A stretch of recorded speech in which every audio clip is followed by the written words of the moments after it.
What's up, everyone? How's it going? Oh boy, it's been a week. Busy, busy, busy week this week. So I decided, I wasn't gonna have too much planned tonight. Might have some people stop by. Uh,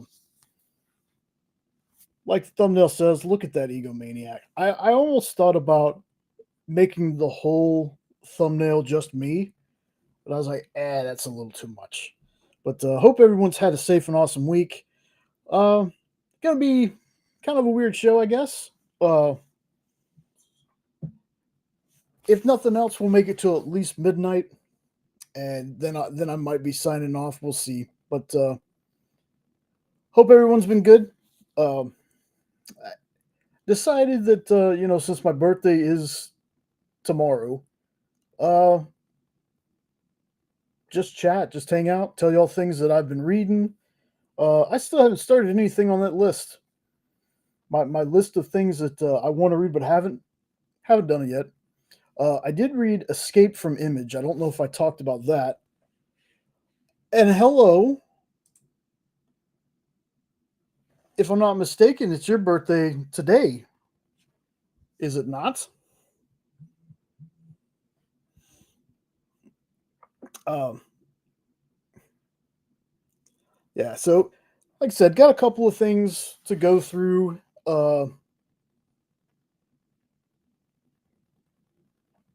There's stuff that I don't want to talk about tonight because I don't want it to be that kind of a stream. And happy birthday to you, kiddo. Oh, it was yesterday. That's right. 12th. 12th is your birthday. There's a day between us. That's right. Okay. That's right. So happy belated birthday. I got it mixed up. I thought it was right before mine.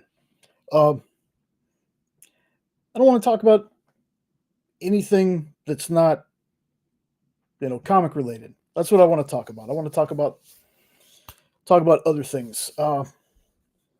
Let's see. Like I said, I read Image from. Thank you, Lorena. Escape from Image.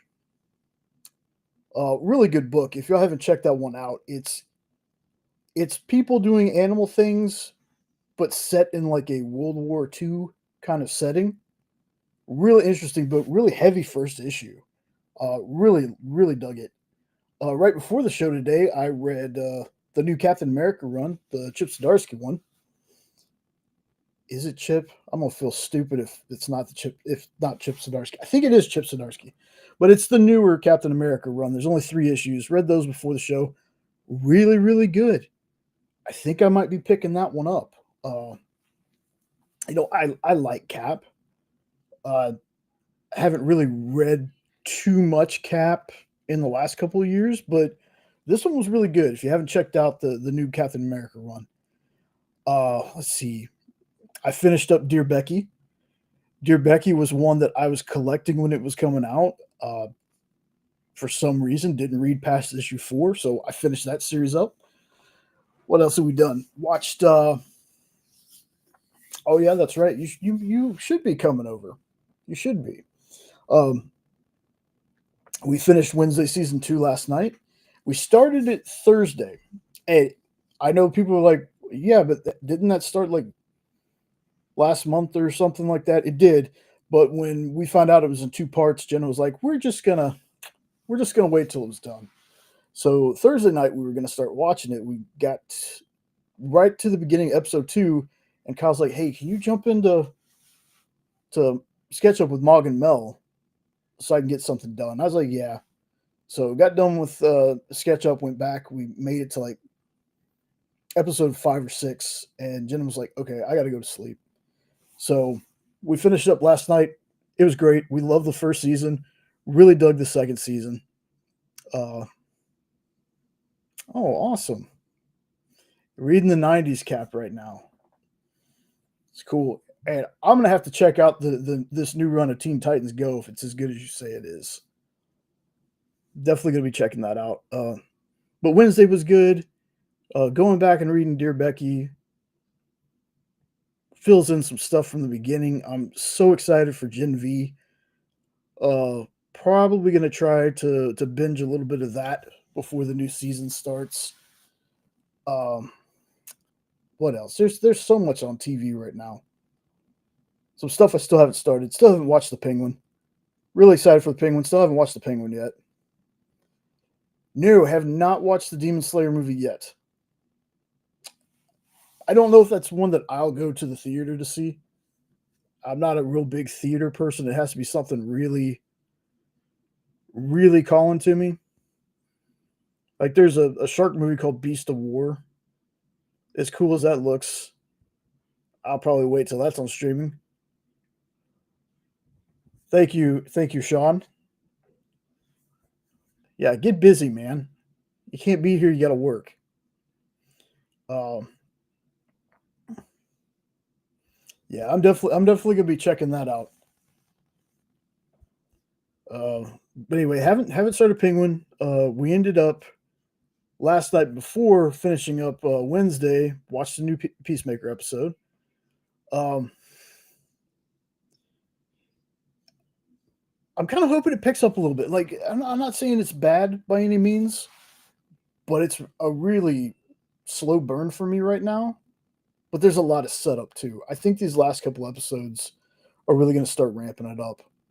Um, we're really, really, really, we're really enjoying that. Actually, Kyle, funny you should say that.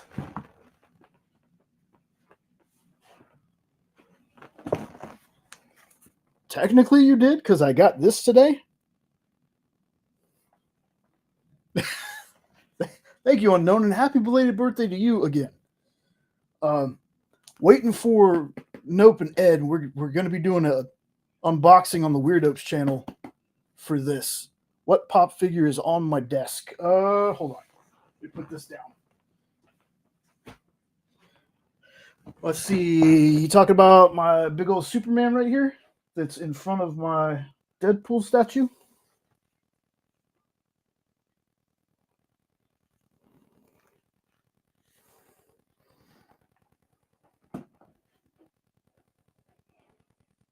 There we go. No, I told Ed and Nope that I would do an unboxing with them. And I'm waiting to hear back from either one of them if they want to if they still want to do that video or not. I told them I'd wait. They've been waiting for me to get it in. I'll ask Nope when he gets here if we're still doing it. They're not real like Sean. Yes, they are. Yep. That's my what is it? 10-inch Superman. You're gonna hear Han Puppo crying because he's in here with me and Jenna's in the bedroom watching something. Yeah, I know, you big old baby. But I thought something before I get into like the little bit of stuff I did today. So what I decided to do was I thought it'd be kind of cool to look back and find some comics that released in September. Couldn't find any that were exactly on the 14th. So I was like, let me grab a couple of comics that came out in September of 82. There's some movies that came out in the month of September in 82. A TV show. The kiddo says, "Hi, Puppo. Relax." Some TV shows, people, some famous people that I didn't know I share a birthday with. Okay, Nope said not to open. Okay, I'm not gonna open it. Dennis Kitchen today. I bought some crazy rare. Ooh,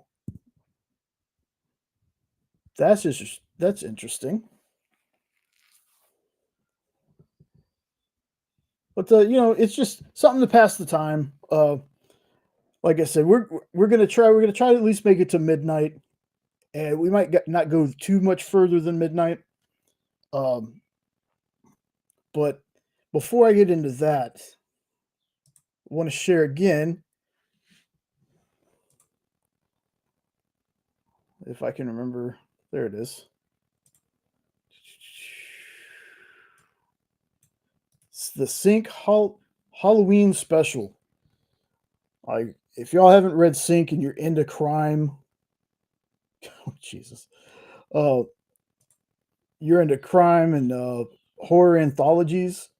This is a really awesome series. We have the first 2 volumes and a bunch of different, offshoots. Now, granted, I know it says Halloween special. Probably not gonna get it by Halloween, but it doesn't matter. Yeah, I need to check out some of those. Like, I've been looking at a bunch of, going back through the videos, Lorena, and watching what people got. I'm like, "Man, some of that stuff I really wanna read." But yeah, this is a pre-launch. They haven't launched it yet. There's a new thing though with pre-launches. The more people they get signed up, they have like a goodie bag, and they're adding stuff to it for each tier. Love you too, kiddo. Can't wait to see you. They're adding stuff to the bag, so it's like getting good stuff before the campaign even goes live. So that's pretty cool. It's very interesting. Have never seen that before. Uh, I want to say that the Vampirella blind bag extravaganza, while it is done, you can still do, and I keep forgetting what it's called, like late pledges, basically. So be sure to check that one out. And then if you haven't yet, they have a pre-launch going on for Wizard of Oz by Sue Lee. Go ahead and get all the Kickstarter stuff out of the way.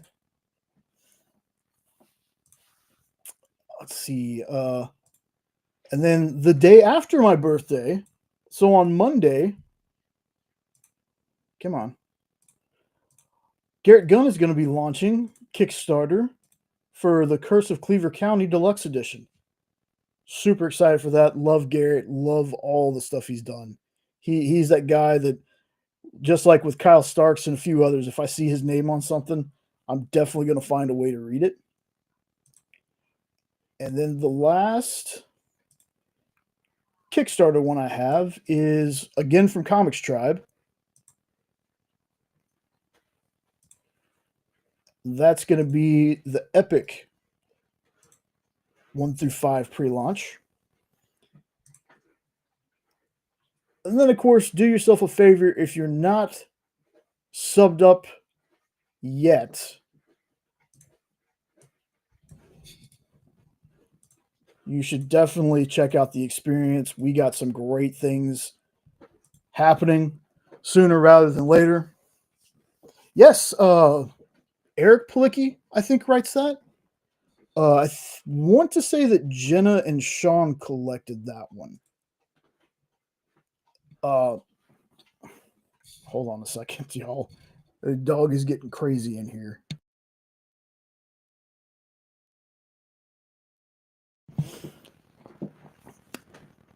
I take that back. I think I might have read one issue of it, but I know Jenna or Sean, or both of them collected. Okay, Eric Palicki. That's what I thought. Okay.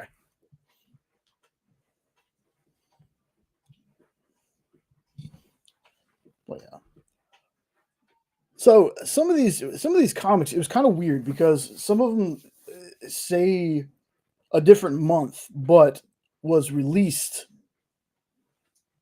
That's cool. You were his parents' LCS.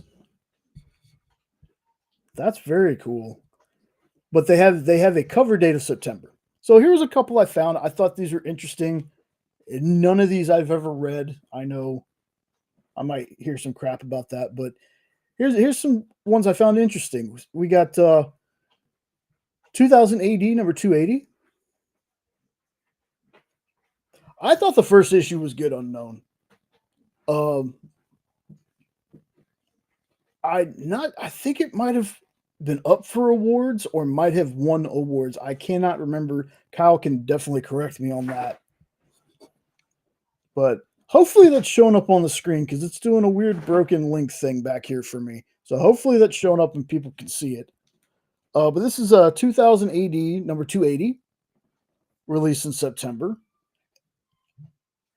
And then right after it in September, and this was kind of crazy to me, folks. So you had this one, then you had 281, But then you also had 282 and 283 all released in the month of September. I've got to be completely honest, I've never read a Judge Dredd book. Never. I hear that they're great, but I personally just have never sat down and read any. Yes, I have watched the movies, of course. Uh, just checking something here. It's what happens when you run a show by yourself live. Just making sure that, yep, okay, this is looking up on screen. Uh, this is on screen. Yeah. The Sly Stallone movie, I didn't know any better. I didn't know any better. I liked the movie. But when we got Dread, the one with Carl Urban, is when I really saw how awesome the character was. So again, Judge Dredd has been on my list along with the 30 other million books I haven't read yet. So let's see. Next one is Action Comics 535. I think this is one of those that had a June. I think it was a June release date, but it's got a September cover date. This is one that I'm going to end up reading just because. Like I got pictures of these and I'm showing all these because they're actually on my list. It's like, you know what? September of 82, why don't I do a video later on reading the comics that came out during, the year I was born. So, Action Comics, what is that? Enter the Omega Men. So, again, a lot of these I know nothing about other than, hey, look, there's Superman on the cover. Then we got Adventure Comics 491.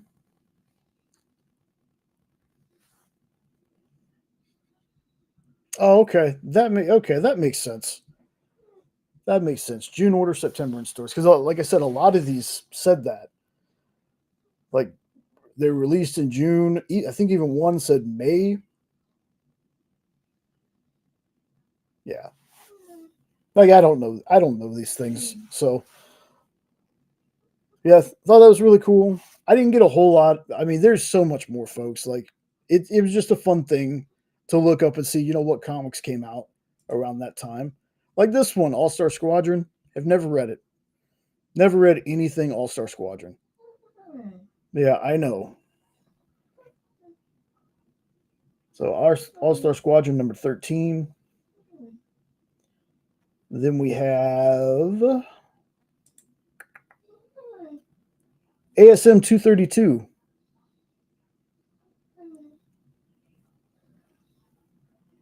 Oh, okay.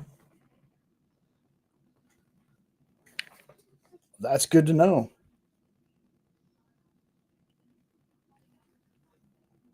I'll tell you this before I go on with the rest of my list. Here's something I want to say about comic stores.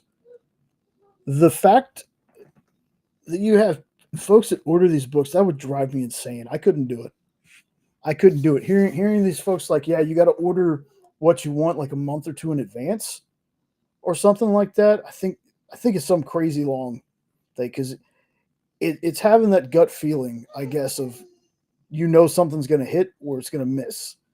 I couldn't imagine being a person that has to order books for especially a brand new series, a brand new number one, having no idea what it's going to do, or maybe because they've been in comics for so long, they do know. They're like, oh, this one's going to be great. I better order up on these. Like, I don't know how many people really thought things like Something is Killing the Children was going to blow up, or 8 billion genies, things like that.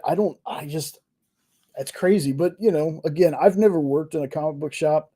This is the closest I've ever been to comics. 6 to 8 week blind bags, closer to 10 weeks. Wow, that drive me crazy. That would drive me insane. Like, shout out to comic shop folks, man. Having to learn to do stuff like that is just, I don't know. It's one of those things where I'm like, dude, that's crazy. Poor dog crying. Let's see. So something else. This is fun because I've seen not only this book on some of the shows. All right. Not not only seen this book on some of the shows, we've had some CCAs of it. Avengers 223. I had just never noticed it was September of 82.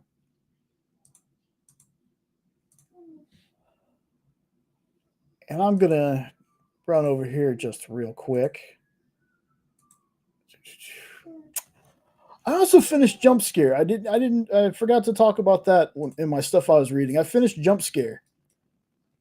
That's a dope book.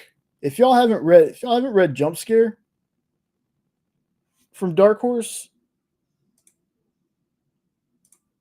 you really, really should. Am I correct? Is it Dark Horse? Again, yep, Dark Horse.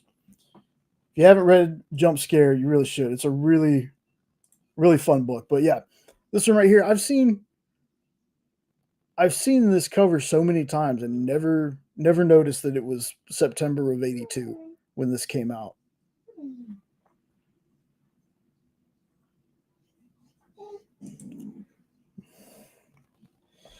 Batman 351.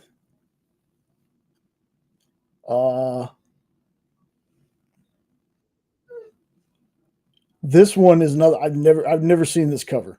I've never seen it. But you know who might have seen this cover? Kyle. It's Doug Mensch. Yeah. I think that might be a Denny O'Neil cover. Yeah, I've seen that cover. Yeah, the first time I've ever seen it. Well, it's a Batman cover from the 80s, so you got to wake up pretty early to find a cover I haven't seen. That's true. That's true. Like I said, I just grabbed. Yeah, I know. I just grabbed a couple. This freaking dog, I'm telling you. So the reason I told you send me a link though is we were talking about the June order date with the September release date on a lot of these books, right? Or the May order date with the September release date on a lot of these books. And the thing that, and you mentioned having to order so far in advance, and how did people know if something is killing the children or whatever? And the answer is you don't. But that's why those books are valuable now, is because the first printings of those books were printed in such low quantities. So the way it works is a publisher gets an initial order. This has changed slightly since the death of Diamond. Okay, but they get an initial order. That lets them know kind of the confidence that retailers have in the book, right?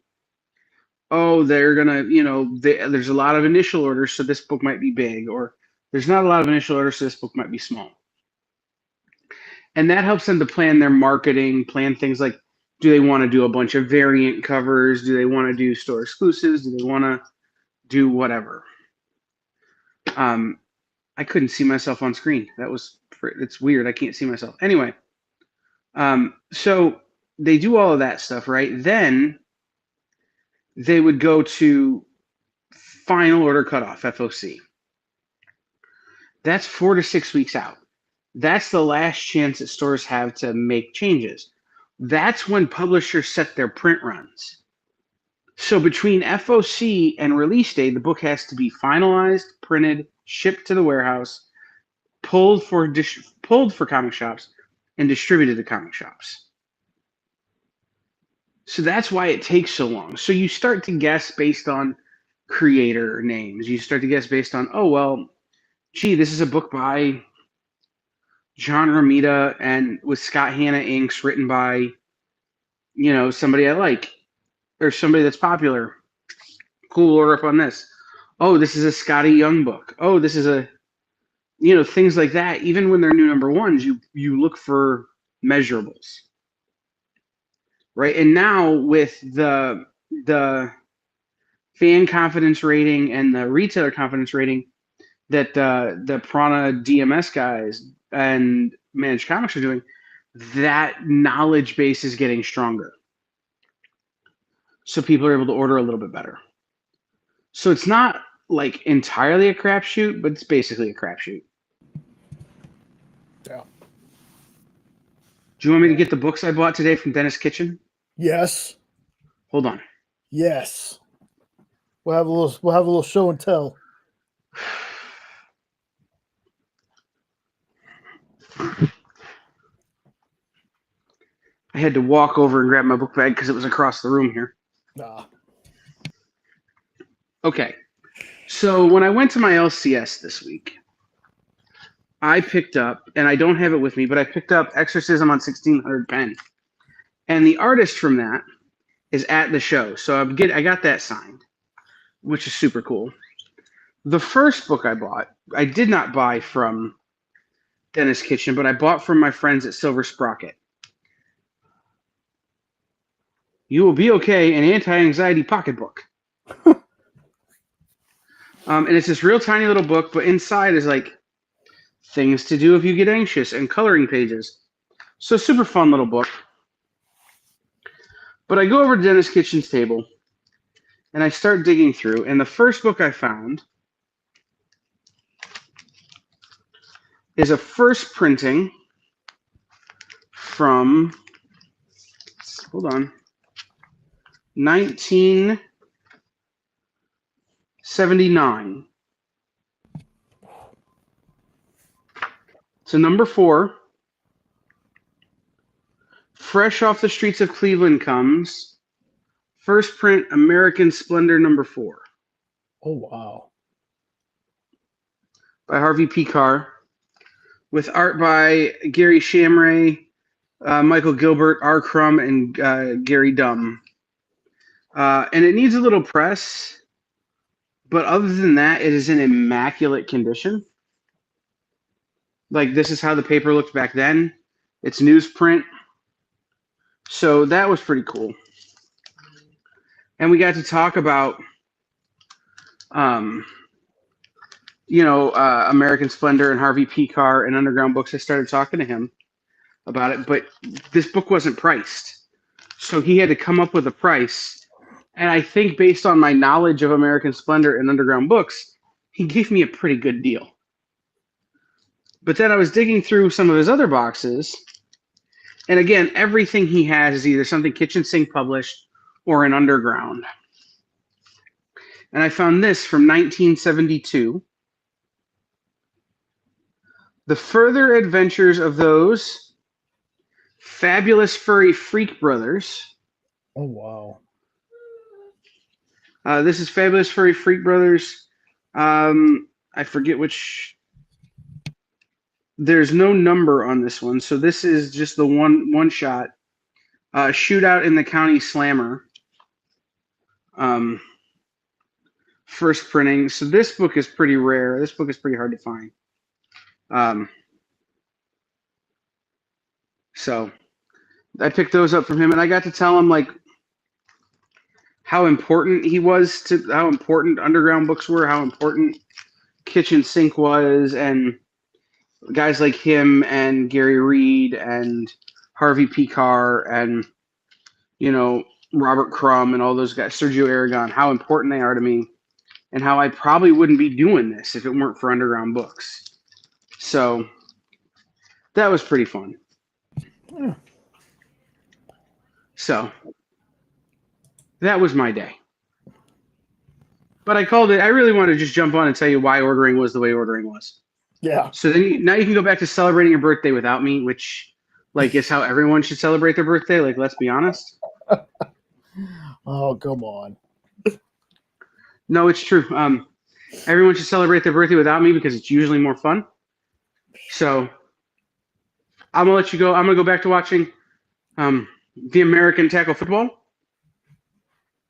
and I'll have you on in the background. But happy birthday, buddy! And we will. Thank you. We'll wait for you to unbox that stuff like later in the show because, really, nope, really, Ed, really, you're gonna make him wait longer. Okay, jerk move. All right, man. Take care. Oh, that's good stuff. Good stuff. All right. So outside of comics, there was also some movies that were released around September of '82. Some of them I didn't even know, but Slumber Party Massacre, September 10th. If Robbie's watching, I think it's three that he really likes. I can't remember, but it, it's nuts that basically the ones that I found were were horror movies. So September, I guess September being the month before October, horror movies were kind of a big thing. Never seen this. I know, shocker. Something Jay hasn't seen or read, which is everything that he's showing.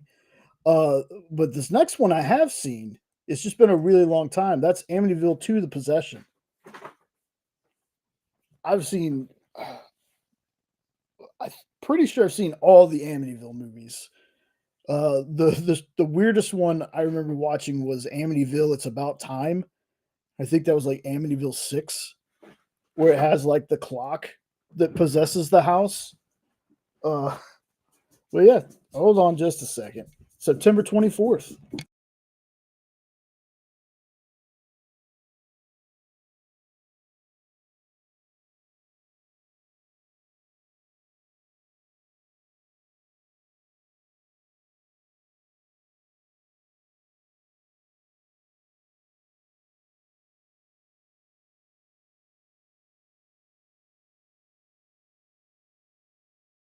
Okay, and we're back.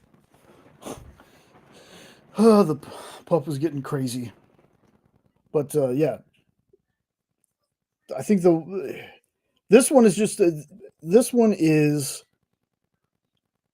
one of those that it's I don't know. It's not that it's easily forgettable, but if you're not paying attention, it's real easy to skip.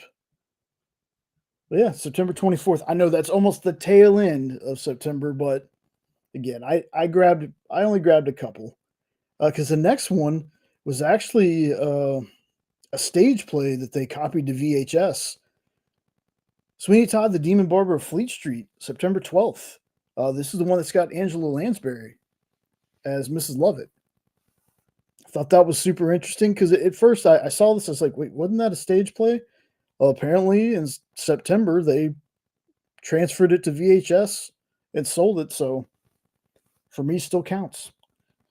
Um, and here's something. It's not a movie, it's a TV show, and I share a birthday with it. Granted, I was 3 years old when this happened, but the Golden Girls premiered September 14th, 1985.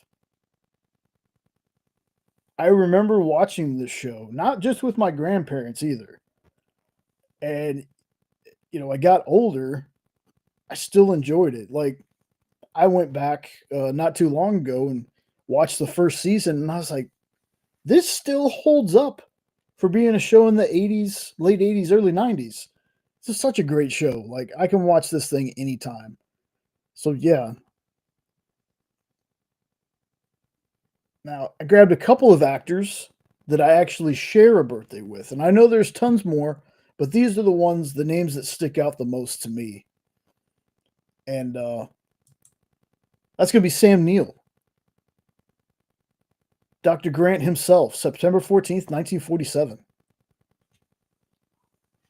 What's crazier to me is not learning until my 30s that Sam Neill is actually from New Zealand.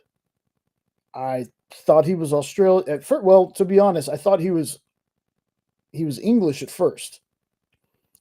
Then I thought he was Australian because for whatever reason, New Zealand, Australia, I do kind of get the two of them mixed up. But thought that was really cool. When I was looking today, I was like, oh, awesome. Big fan of Sam Neill's. Event Horizon, one of my favorite movies that he's in. Next to Jurassic Park, of course, the first one.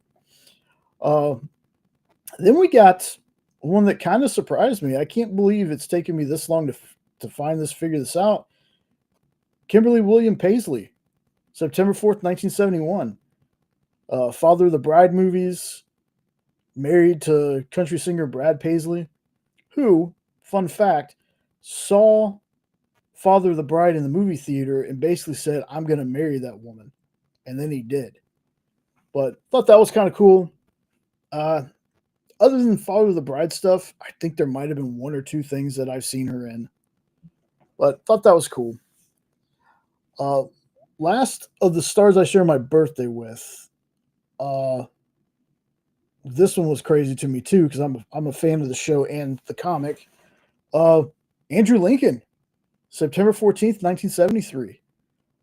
Uh, it's it's wild. I share a birthday with Rick.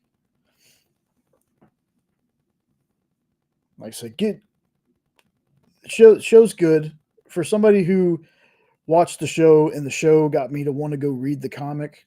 You know, for what it's worth, I know that there's a lot of people that the show's no good compared to. I get it, but the show actually got me into wanting to read the comic, so it did its job for me. Now, gonna get a little morbid with this one. These are two folks that I was huge fans of growing up, and the first one was, of course, Patrick Swayze, born August 18th, 1952, and passed away September 14th, 2009. I mean, Dirty Dancing, Ghost, To Wong Fu. This guy was in so many amazing things, and from what most people can tell you, this was like a down to earth, really great guy. Very sad we lost him when we did. So, uh, no, the last one that I got for this, folks, um, is going to be Norm Macdonald. October 17th, 1959 to September 14th, 2021. This guy was he was so funny to me. Like even when he did those bits where he would tell horrible jokes, he still had a way to make them funny to me. And Point Break is an excellent movie. Thank you, Unknown. I cannot believe I forgot one of my favorite movies that he was in. Point Break is such a dope movie, y'all. If you've never seen, and I'm talking obviously the original one. I don't count that Extreme Sports whatever one. It's the Keanu Reeves, Patrick Swayze Point Break with crazy Nick Nolte before he was absolutely insane. Still loved him in that movie too. But yeah, so got Norm Macdonald there. And fun fact for people that I share my birthday with, definitely won't show her picture, but my Aunt Elsie. Uh, we share the same birthday, and every year, um, when I was a kid at least, I tried doing it. I still tried doing it here as an adult, but I'm like, my aunt's also got to sleep. But we used to see who could call each other first, to wish happy birthday.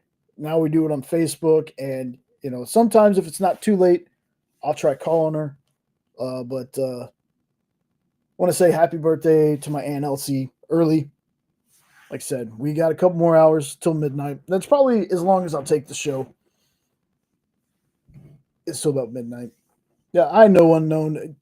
Autocorrect, friend of no one. Friend of no one at all. But yeah.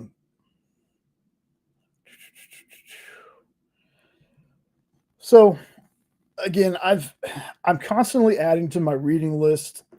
I'm never going to finish the thing, and I know that's on me. I just get on these kicks where, much like TV shows, I don't know if it's a nostalgia thing, if it's a gives you the warm and fuzzies, but a lot of the times I'm not watching new stuff.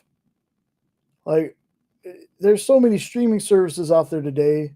We have like five or six of them ourselves, and it's all about finding old cartoons from when I was a kid, and that's usually what I watch. Or old TV shows. Like I know it's not super old, but started rewatching My Name Is Earl because I love that show. Uh, I'll rewatch all this stuff. People are like, hey, have you watched this brand new thing? Nope, sure haven't. That's why I still haven't watched The Penguin. That's why I still haven't watched the last couple seasons of some other shows. I'm always, I don't know.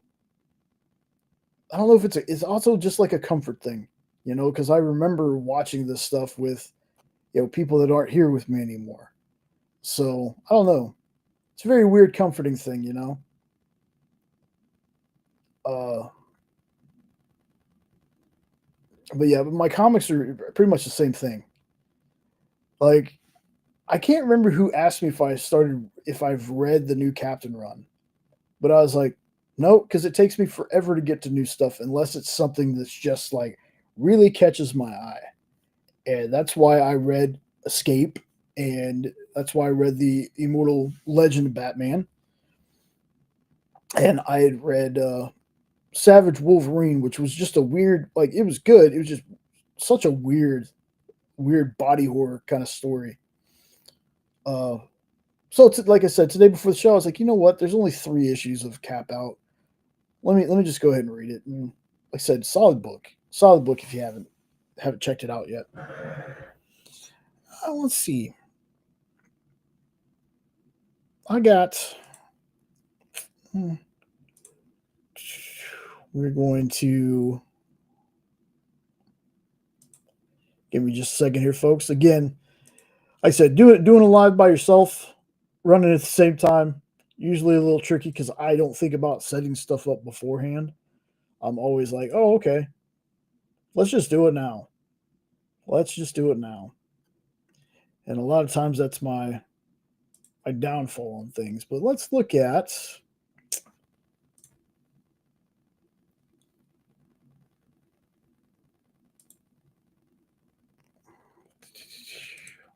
Come on now. Let's look at some comics coming out next week. How about that? Folks, a little bit of time to.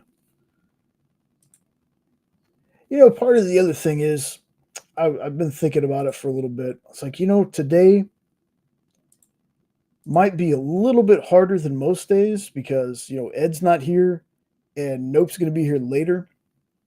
So it's like, maybe I should have started the show later, but it's okay. I'll sit here talking. If y'all want to talk about anything, by all means, throw it up in the chat and we'll talk about it. As long as it's pertaining to comics and movies and stuff like that. I don't want to get too heavy tonight. Oh, there we go. Here's one I'm actually very excited for.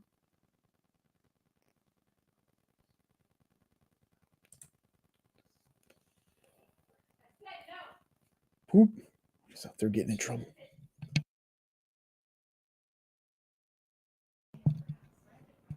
Yeah, unknown. That's very true. I find miniseries are usually the ones I gravitate towards. Like when I find something that I've been wanting to read is finished and it's only like 4 to 8 issues, I'm like, you know what? I'm gonna read that and not dive into The Boys, which is 72 issues like I did. But I did. I mean, I've read so much The Boys the last couple weeks. It's insane. But this one right here, I'm really excited for the Marvel DC Deadpool Batman. Again, I'm such a mark for Deadpool. And then there's supposed to be some there's going to be additional backup stories in this one. I know we talked about that a couple weeks ago. Daredevil and Green Arrow, Kevin Smith and Adam Kubert. Captain America and Wonder Woman by Chip Zdarsky and Terry Dodson. And Jeff the Landshark and Crypto by Kelly Thompson and I'm going to butcher this name and I apologize, Gurihiru.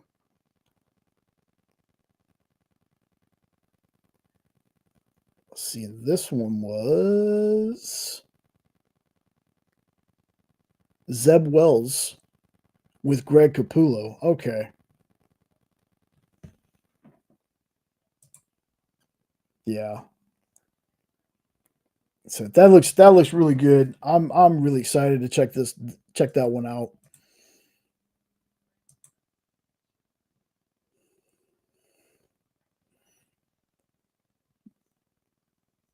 Then holy cow, Battle Beast is already up to number 5.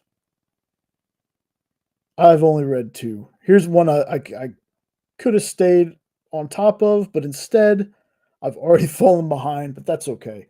This one I don't think is going to go, 15 years like Invincible. So this one should be all right for me to catch up with quick.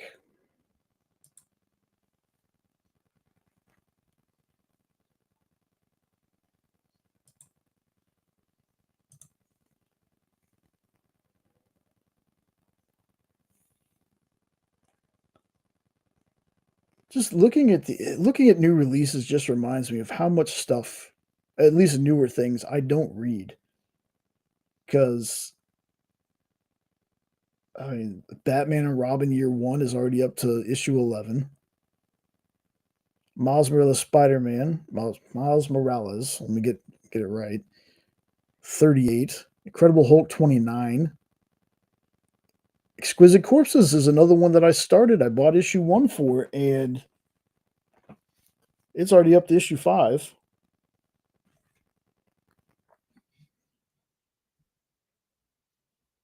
Haven't done Crypto. Haven't read any of the Predator Kills. I'm gonna have to up my game on some of these. At least start getting it to where I do an issue of something. Still haven't read Justice League Red, and I was really excited for that one.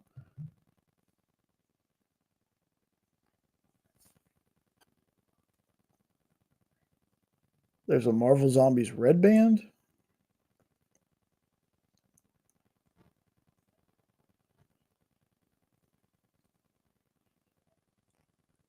Here, you know what? I gotta go on a little bit of a tangenty rant. When is FOC? I just shut. My bad. I'm gonna look for you. I'm gonna look for you. Red Band. I don't understand the Red Band stuff. I don't. Uh, Especially because, yeah, there's a little bit of violence, but if you look at some of the books that Marvel has been releasing lately, that it's not under a red band. Uh,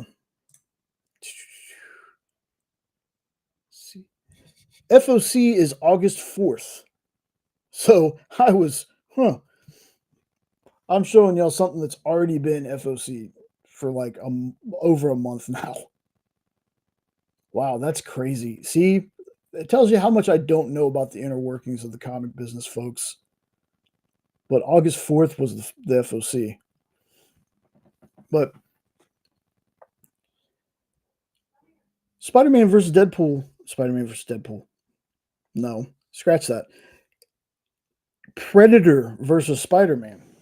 That book was not a red band book. That book to me was more brutal than anything I read in the red band stuff. Like I don't know what was the purpose of calling this stuff red band, because there's regular books they've released recently that have just been, I can't believe that was put in the book. And I think there might have been a little, because I got the issue right over here. Hold on.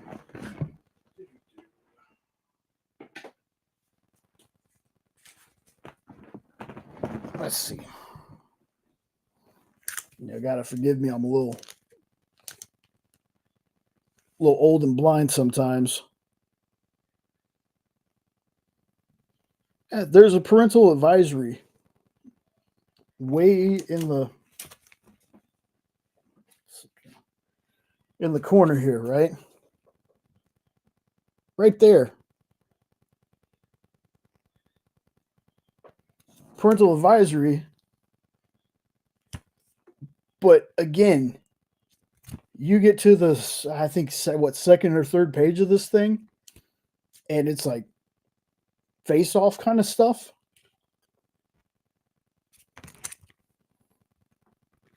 So I don't know if red bands are just like, gimmicky kind of things or not.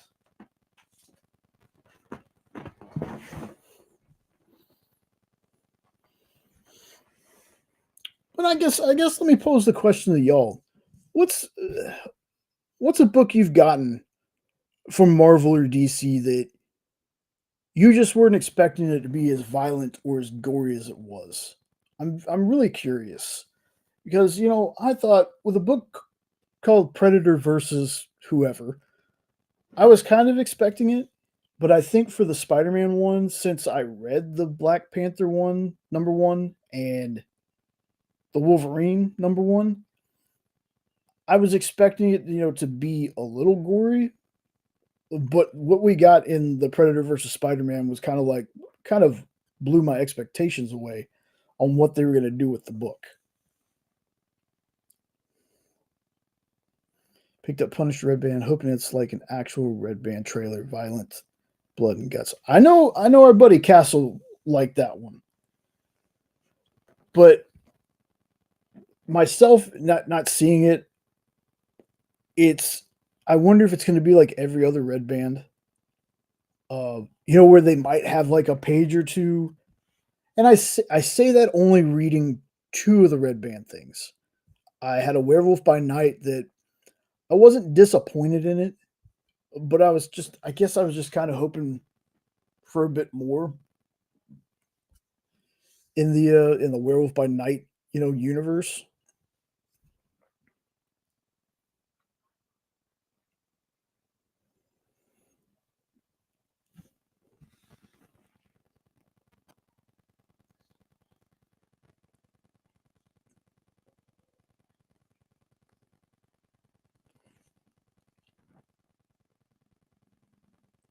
Yeah.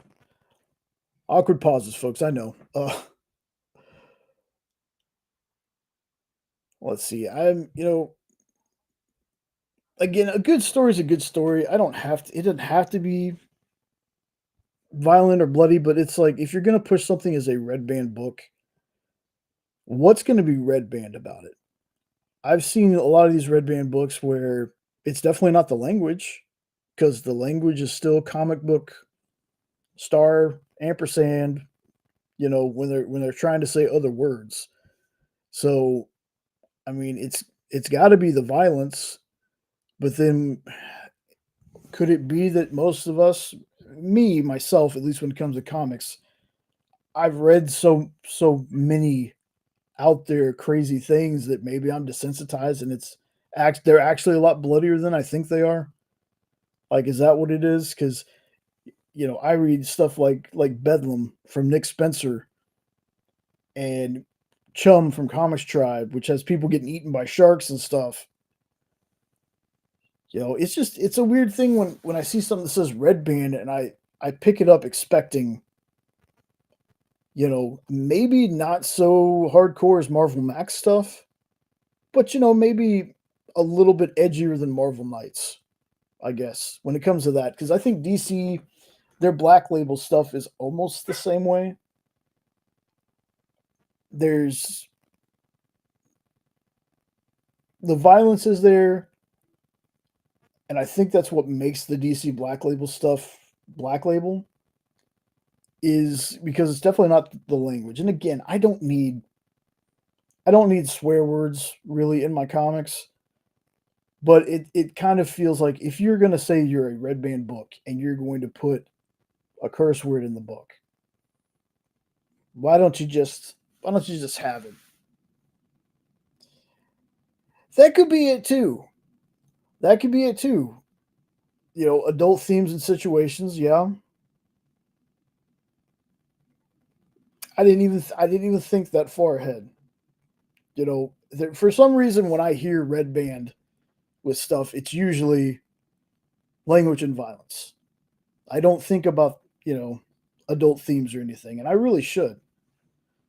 I think I've just been conditioned with some of the stuff that's been put out that It's not about, adult themes. It's just the language and the violence. But that very well could be it. I mean, PTSD, things like that.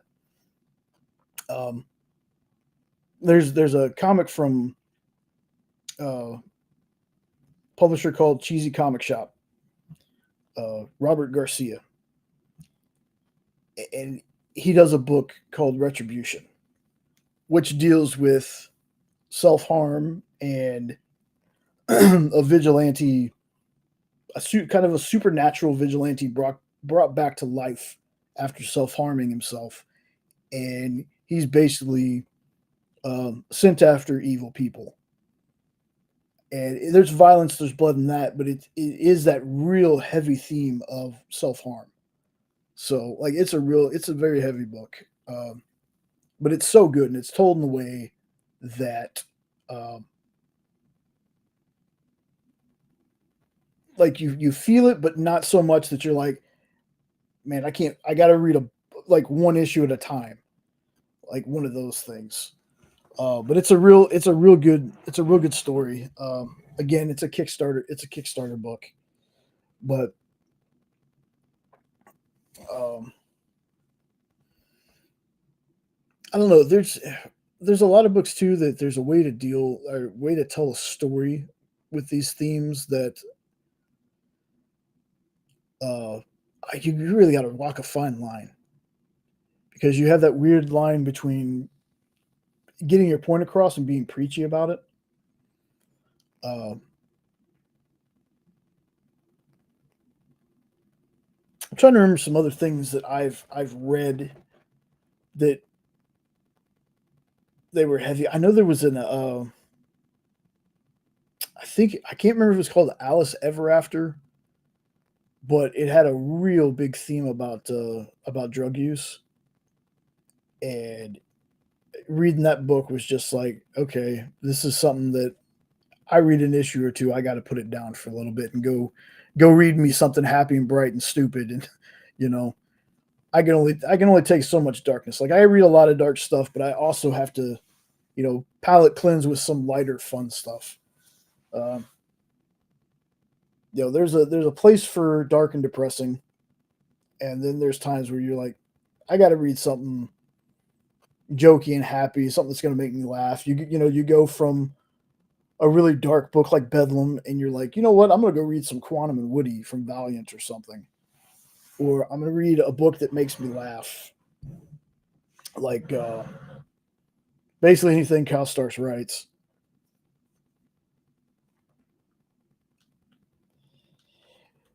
Now, part of me also for this show, I didn't think to ask anybody to show up. So usually I'm a lot better when I have people to bounce off of. I did, like I said, I was so busy this week I didn't plan anything. I thought, just have me, Ed, and Nope here sitting around. Now, granted, Nope's at a football game right now, so yeah, that is, trust me, that is definitely on my list. That is on the Teen Titans Go. That's on my list.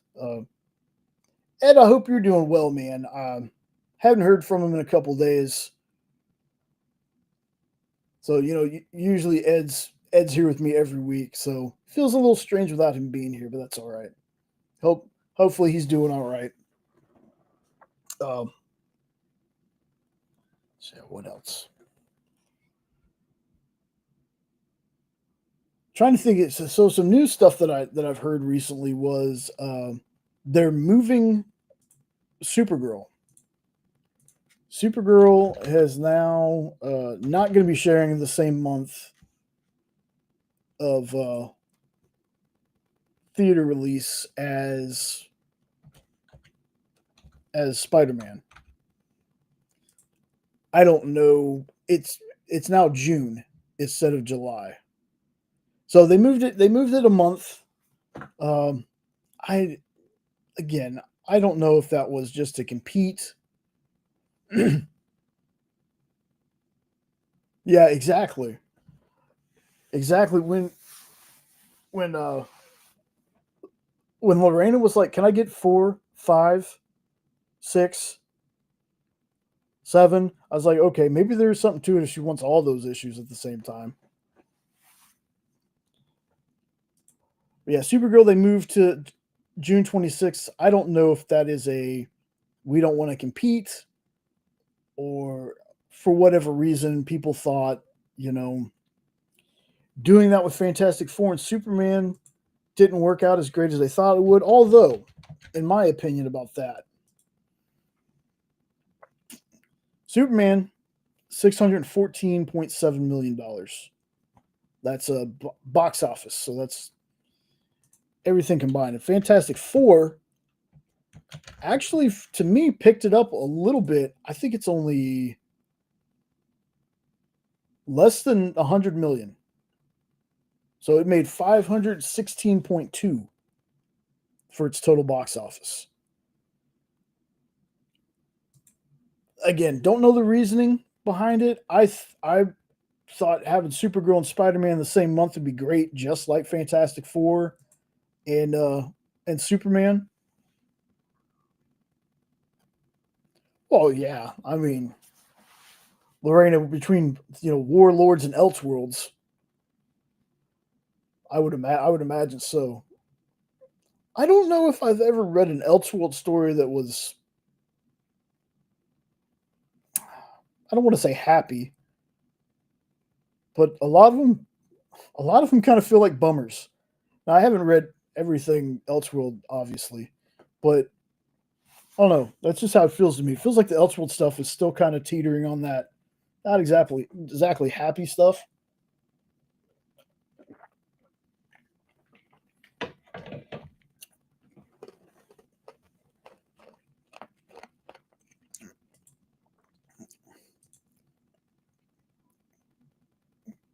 Just thought that was strange. Don't know if there's a reasoning behind it, or hell, they just decided, you know what, we're just going to release our movie a month early.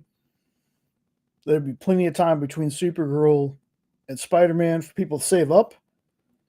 That's another good thing. Like,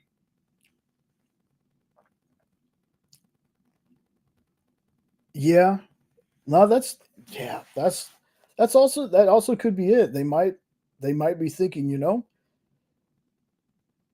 if people have that month break, if they really like one, like if somebody goes out there and they really like the Supergirl movie, they won't have to worry about, well, in a week or two we're gonna have Spider-Man. I can watch Supergirl again if I want to. Because we saw Superman twice in the theater. Like, watched it on a Tuesday, then watched it on a Saturday. Uh, but yeah, that's the reason we saw it twice though was because Sean bought us tickets for the second viewing. So if it would have been like us buying the tickets, it'd been like, let's wait a little while or something. Uh, I think it's smart to do that. Honestly, let's have a break in between. That way, people can kind of, okay, cool. We've seen Supergirl. We could put up everything, and there's going to be the comparison just because it's Marvel and DC. We all know that there's going to be the comparison, but at least they kind of won't be right on top of each other. And yeah, going to a movie theater, unless you have some kind of deal or you're seeing a matinee or something like that, that stuff is so expensive. Like, I know people are like, it's the movie theater experience that you want. I could do without that. Like, if there was a way to just get these movies in my home same day, like you rent them same day, uh, and I could just stay home and it'd let me pause it and all that stuff, I'd rather do that. Like, I get it, with big screen. Like, I have a freaking hell, projection screen. So if I wanted to see something, a little bit bigger than TV size, I could do that. And an unknown, it's weird. I feel exactly the same way about that. It's weird that when I saw Superman for the first time, I really dug it. Like, I really dug it. I really did. But it wasn't until I watched it for the second time where I was like, okay, I love this movie. I love it, and I have seen it in one way or another. I've seen it about 15 times now. Um, Again, though, I'm that guy. I've watched pretty much every Superman movie that many times, if not more. Superman 78, I've stopped counting how many times I've watched that one because that one I can watch at any time. But yeah, it's I don't know if it's the climate of, especially when I for what I do for work. You know, we used to have shows where people, we still do. We have the geek chat that talks about movies and stuff, but we used to have like Dan Wickline, and he would deep dive into movies and stuff. So I'd always, for one, had to make sure I watched the movie before Dan did a show on it, so I wouldn't be spoiled. But also, I started looking at things a lot more analytically than I used to. There's a lot more really looking into stuff. Yeah, exactly. Exactly. When you don't have to pay attention because you know you've seen it, you kind of know the beats. You can really see other things happening around, like stuff, Easter eggs, and things like that that you didn't catch the first time. Yeah, 100% understand that. But again, like we're all saying here, having to pay 30 to 40 bucks, you know, just to go see it the first time, and then you pay the other 30 or 40 to see it a second time, and then hey, a week later, here's this other movie you want to check out. Um, it's tough, and you know, as much as I liked both of those movies, I think it's how much it costs to go out nowadays. I think that's a real hindrance. Uh, you know, and I say that knowing full well that we've had billion-dollar movies recently, but I don't know. I think part of it has to do with not superhero fatigue. I don't think that's it. I think it was just quality of things. You know, a lot of people didn't like the stuff that DC was doing before, and I get that. And a lot of folks felt like Marvel stuff was dropping. So, with that being said, I think most people would be hesitant to go and drop 40 bucks to go see something that eventually they're just not going to like. Because I mean, honestly, how many people, not really myself, but I know tons of people that paid all this money to go see BVS, and that's like they went with a group of people, and that's like $100, you know, paying for everyone's ticket and getting all the snacks and stuff if you do that, and you end up just disliking the movie. Like I don't know that to me that would burn a lot of people. Burn a lot of people.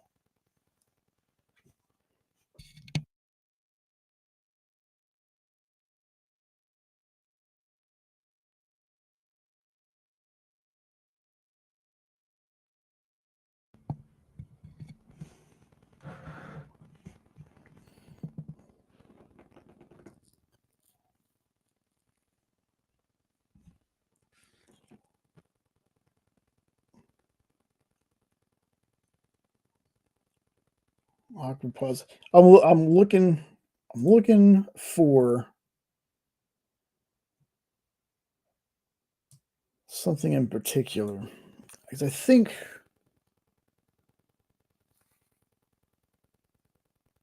trying to think of the next superhero movie. Is there another superhero movie that comes out this year? I don't think so.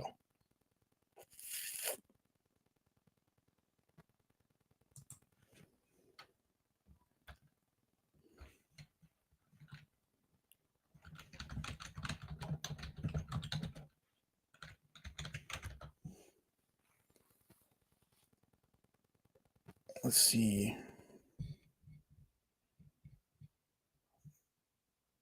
I think. Wow, that's crazy. I think, as far as movies go,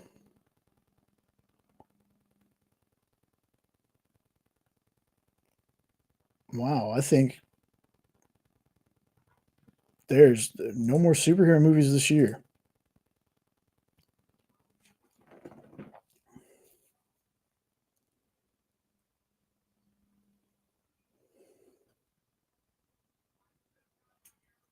Oh, yeah, it's kind of cool to watch that stuff, you know? It's amazing to me how many cogs in the machine it takes to make a movie. It's almost like, at least for me for the longest time, especially when I was a kid, I didn't think about how many people it took to make a comic book because it's definitely more than just one or two. So when you see those credits in movies, it's like, man, it takes a lot of people to put even a bad quality movie together. It takes a lot of people.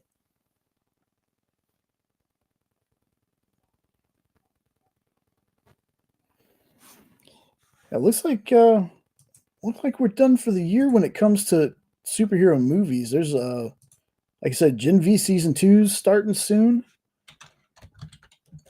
Really interested to see where we're going with that. Let's see.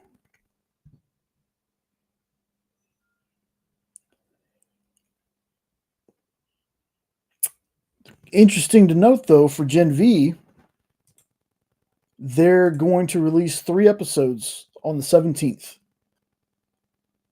So it's going to be a 3 episode drop, then it's going to go to the weekly like they've been doing.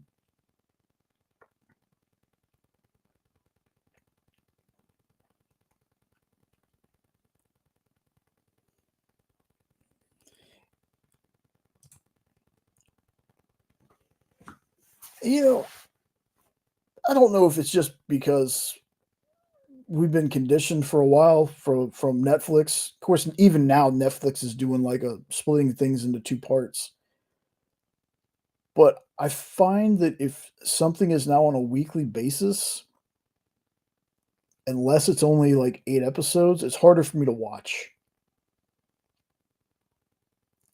And I say that with a lot of the stuff being 8 episodes, but like take The Boys for example. When The Boys first came out, when that first season dropped, it was the whole season. And yes, they gave us plenty of, warning. Hey, season two, it's going to be 1 or 2 episodes, and then it's going to go to weekly. But I wonder if there's ever going to be a time where we get the option. And I know that sounds weird, but get the option if you want to watch them. I mean, obviously you can, if they drop the whole season, you can make yourself, 1 episode a week or something like that. But what if they gave you the option? Like there's some kind of option within your streaming service. It's like unlock this episode, you know, this week or something like that. Or if you felt like, hey, I can watch more than one or two or one extra or 2 extra episodes, maybe do something like that. I don't know. I know that there's plenty of people that are like, man, I'm kind of glad they went back because it gives people stuff to talk about.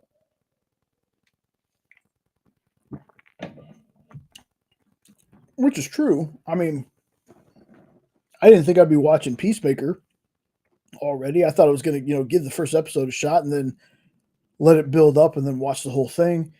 But I thought the same thing with Alien Earth. But that show's so damn good that Jenna's like, nope, we got to watch it as soon as you're done with work on Tuesday. So we watch Alien Earth Tuesday night as soon as I get done with Henri's show. I know Henri wasn't feeling good this past Tuesday, so got to watch it a little bit earlier. But see, I could even go for that. I could even go for 3 or 4 episodes a week. I know Daredevil had a weird. It was like 2 episodes, then 3 regular episodes weekly, and then another 2 episodes, 3 or 4 weekly. I could do that. Uh, I know that Marvel Zombies, they're just dropping the whole thing. I know they did that with Echo too, but I haven't watched Echo yet.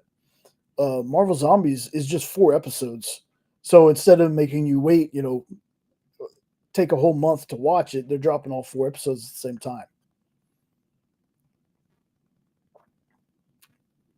which I'm really excited for that one too. I've been excited since they did that What If episode of the Marvel Zombies. I was like, that'd be cool. I'm interested to see where they go with, because it doesn't look like a story I've read. I mean, I've read Marvel Zombies. We have them, but some of what they're doing in there doesn't look familiar. So it seems like it's a fresher take on the story.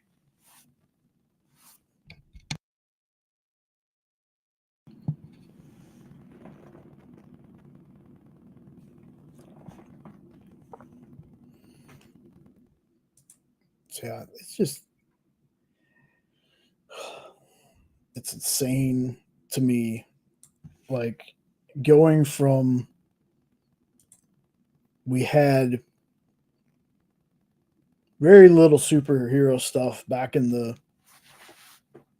late 80s, early 90s, to now I can't figure out what to watch. And it's just, there's so much stuff out there. Like, I'm kind of glad that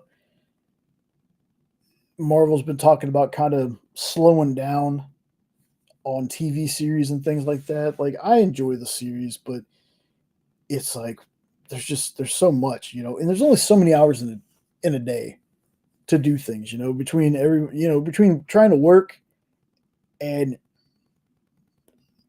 just living life, or reading or anything. It's just, there's so much stuff to watch. So, I don't mind it if it takes a little while for something new to come out. Like, I mean, Invincible. Love Invincible. Don't mind waiting between seasons for that, because I can catch up on all the other stuff I need to watch. I mean, look at Stranger Things. I think Stranger Things, there was 2 or 3 years between one of the seasons, or four, something like that, and then now there's another, 2 or 3 years before we're getting. That comes out this year, but I can't remember when season 4 was.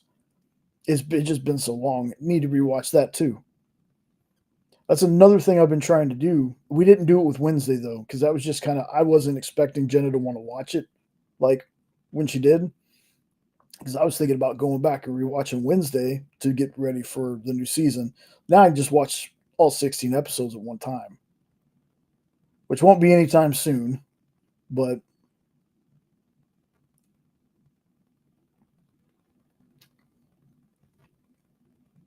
it's just, I don't know what it is about it. Like, Alien Earth, I don't mind watching it every week, even though once that mainstream song hits, and I think folks watching the show know what I mean. Once you hear that mainstream song hit near the end of the episode, you know the episode's over. And I'm still waiting. Maybe it's just me. I just want to hear "Freak on a Leash" at the end of one of these episodes one time. Just just once. Just use "Freak on a Leash" for one of these episodes. There's something about that song. I'm like, after hearing the music that they're using, I'm like, let's see, last, I'm not going to spoil the episode for anybody, but the last song for the last episode, I was like, what? It's crazy, but for some reason it works. Like, the ending music for those episodes work for me, going back to the first episode. Uh, Again, that's one of those shows I don't agree. People don't agree with me on that show, and that's fine. There's a lot of people that say it's boring and it takes too long to get going, and that's fine if you feel that way. Like, I'm not dogging you for that at all. But for Jenna and I, every episode feels like its own little self-contained movie. Like, the one where they kind of went back to tell you what happened to the crew before the show started, that episode was so dope. Was so dope. We had so much fun watching that one. And then this past episode, when it ended, I was just like, I'm already ready for next Tuesday. So for us, we're enjoying it. So if you're enjoying it out there as well, I don't know where I was going with that. I hope you out there that have started watching it are enjoying it. If you are someone who I'm going to wait for a couple episodes to build up so I can watch it, I hope you enjoy it. If you're on the fence about it, at least giving it a shot because of what you hear other people say about it, just try it. Just try it. That's what I tell people about a lot of things. I was like, look, there are people that I respect. There are people that have their opinions about things, and I respect their opinions. But it's always going to come down to, do I like it? Let me give it a shot, see if I like it. Because just like when we used to talk about books on Minute to Skim It, I say the same thing with TV shows. If I ever tell you I didn't like something, I never want that to stop anybody from reading or watching something just because I didn't like it. That's just my thought and feeling on it. If you end up watching it and you're like, "Nah, I think Jay was wrong," awesome. That doesn't hurt my feelings being wrong. Trust me, I'm wrong a lot.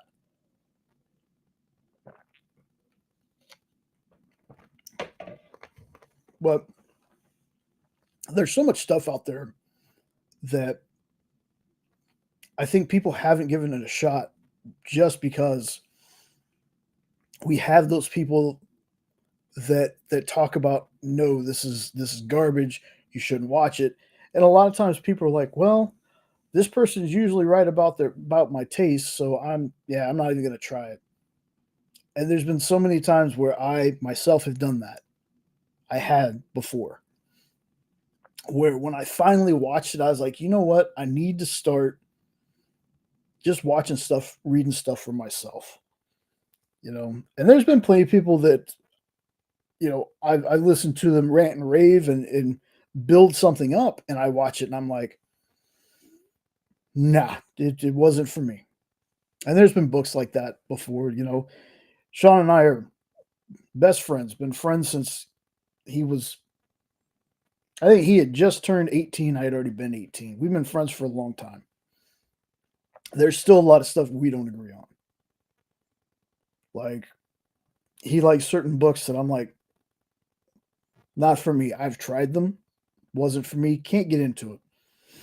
But I've done the same thing for him. I show him a book, he's like, yeah, dude, that wasn't for me. And it's understandable. But I think that, you know, listening to people's opinions on things are great. It is great just to see, everybody having differences, I think, is what makes the world unique. Um, but I'm always a try it for yourself. That's my little rant on Alien Earth, because I know people say it's boring and stuff, but I'm telling you, if you haven't tried it just because you've heard that it's boring, I would tell you just to check it out anyway.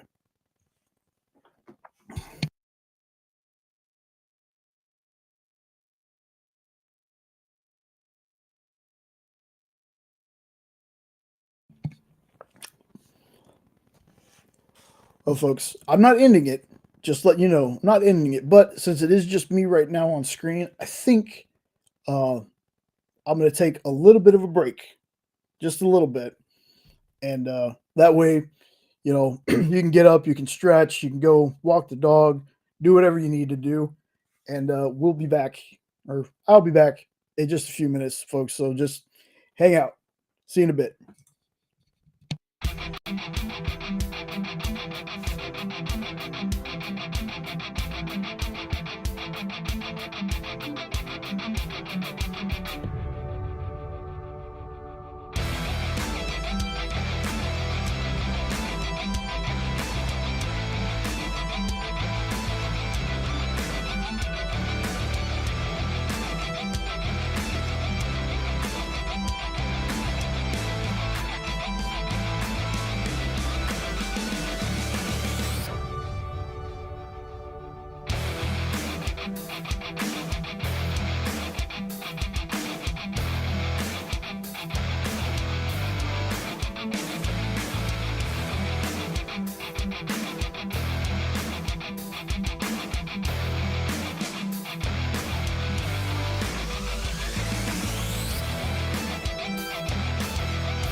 There we go. Hey everybody, welcome back. Hydra Hangout. Jay's birthday. Huh.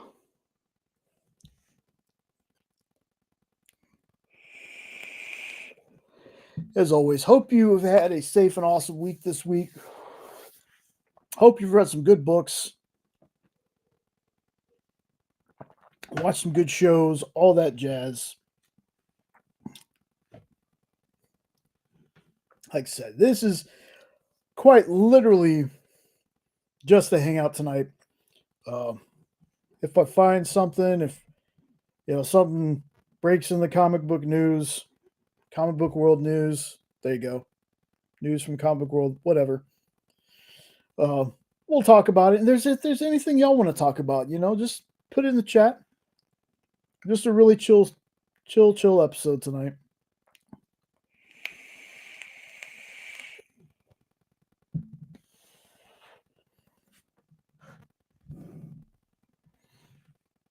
Waiting for, I think next weekend, I'm going to be trying to reorganize my room here, my office. I showed a shot of it last night. So last night for Nick's art show, it was just a talk show, but Nick was running a little late. Amy was on vacation this week, so he was like, "Hey, can you just go ahead and start?" So I got on there and I was, talking to the folks over there, and happened to show a shot of my office where our comics are at, and I'm looking at it on screen while I'm doing it. I was like, "Man, this looks terrible." I just got stuff everywhere, so try to do a little organizing with that. Maybe one of these weeks, if when Sean is able to come on too, we could do it to where uh, Sean kind of hosts the show, and I'll have my camera pointed towards me, like rearranging stuff, things like that. I also wanted to do a series of videos where I just go through my collection, just take out a long box and just pull out what I got, show them off, something like that, just something. I don't know if I don't have any anything groundbreaking in my collection, to be honest with you. I do have a couple of things that I'm proud of getting. But I'm so bad at organizing. I just need to get this office organized and cleaned up. So there will be a show this next week. I'm not leaving yet. I'm just letting you know. There will be a show next week. The week after, on the 27th, there will not be a show. The EXP is kind of the host for a local comic shop day. We're gonna have tons and tons of guests, and we're gonna be live from different comic book stores. We're gonna be in their shops on their TVs. I'm super excited. It's gonna be a busy Saturday. That's the 27th. So far scheduled for 18 hours between Kyle and myself. Probably more. There might be more. I know when we did Batman Day, we actually had JD at that time, so it made it a little bit easier. But I was in the chair literally from 6 o'clock in the morning until 1:30 the next morning. So it was a lot of fun though. Doing something like that's a lot of fun, and if you have an LCS, definitely try to get there.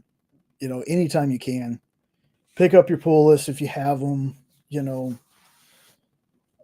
If you don't have an LCS and the XP is your LCS, we appreciate you. Trust me. Um, just so you know, uh, those stores work really hard, y'all. And I know most of you know that, but there's a lot of work that goes into not only being on the experience and doing a show, but most of those shops are actual shops. So the fact that they come on week after week to sell books when they've had their own stuff to deal with all week is always amazing. Like I said last night, and I've said it a million times before. I love all the folks I work with. Um, I love the work that we're doing on the experience, and if and, the folks in the chat right now are folks that are on the EXP all week with me, and that's incredibly appreciated. It really is. I love my job. I say that all the time. I love my job. Uh, Closest I'll ever get to being, in the comic industry. Because I'm not a writer, I'm not an artist. I've never worked in a comic book store, so doing this and legends and talking to folks is always a pleasure, and it has also helped me meet a ton of you, which is always awesome. And now Jay is no longer alone, so let's bring in our buddy Nope. Nope, how you doing, boss? Hey, what's going on, everybody? Doing good. How about you, bud? Oh, it's been a Happy early week. birthday. Thank you. It's been a week, man. Like Kyle not being here. I mean, he was here, but it was like, hey man, I got to do this real quick. Can you jump in and do this? I'm like, yep. Okay, so it's been a week. It feels like I've been sitting at this computer desk for 6 days now, which I kind of have. Yeah. Yeah, But you guys do a good job. Lots of work. You can tell there's a lot of work behind the scenes, and especially now that I've been doing some of that editing kind of stuff behind the scenes myself, I understand what you guys actually put up with. So, yeah, it's crazy. So yeah, let me ask you something. When it comes to streaming, are you more apt to watch something? Thank you, unknown. Um, are you more apt to watch something that drops all the episodes at one time, or are you okay with the week to week format?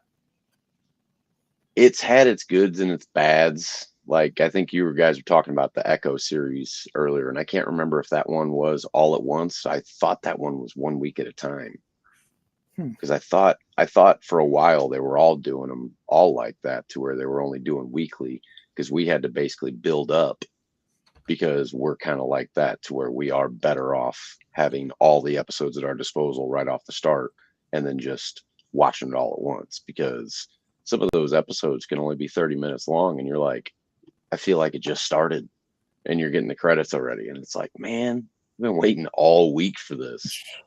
But then again, you watch it quick like that in a year's time, unless it's like the huge show that everybody's talking about, it's easy to forget about it too. Yeah, Especially if there's like 2 years or something in between. It's a show that you're like, oh, wait, I did watch that first season. I yeah, forgot that was coming back. I thought they canceled that. yeah. That's happened to a lot of shows for me.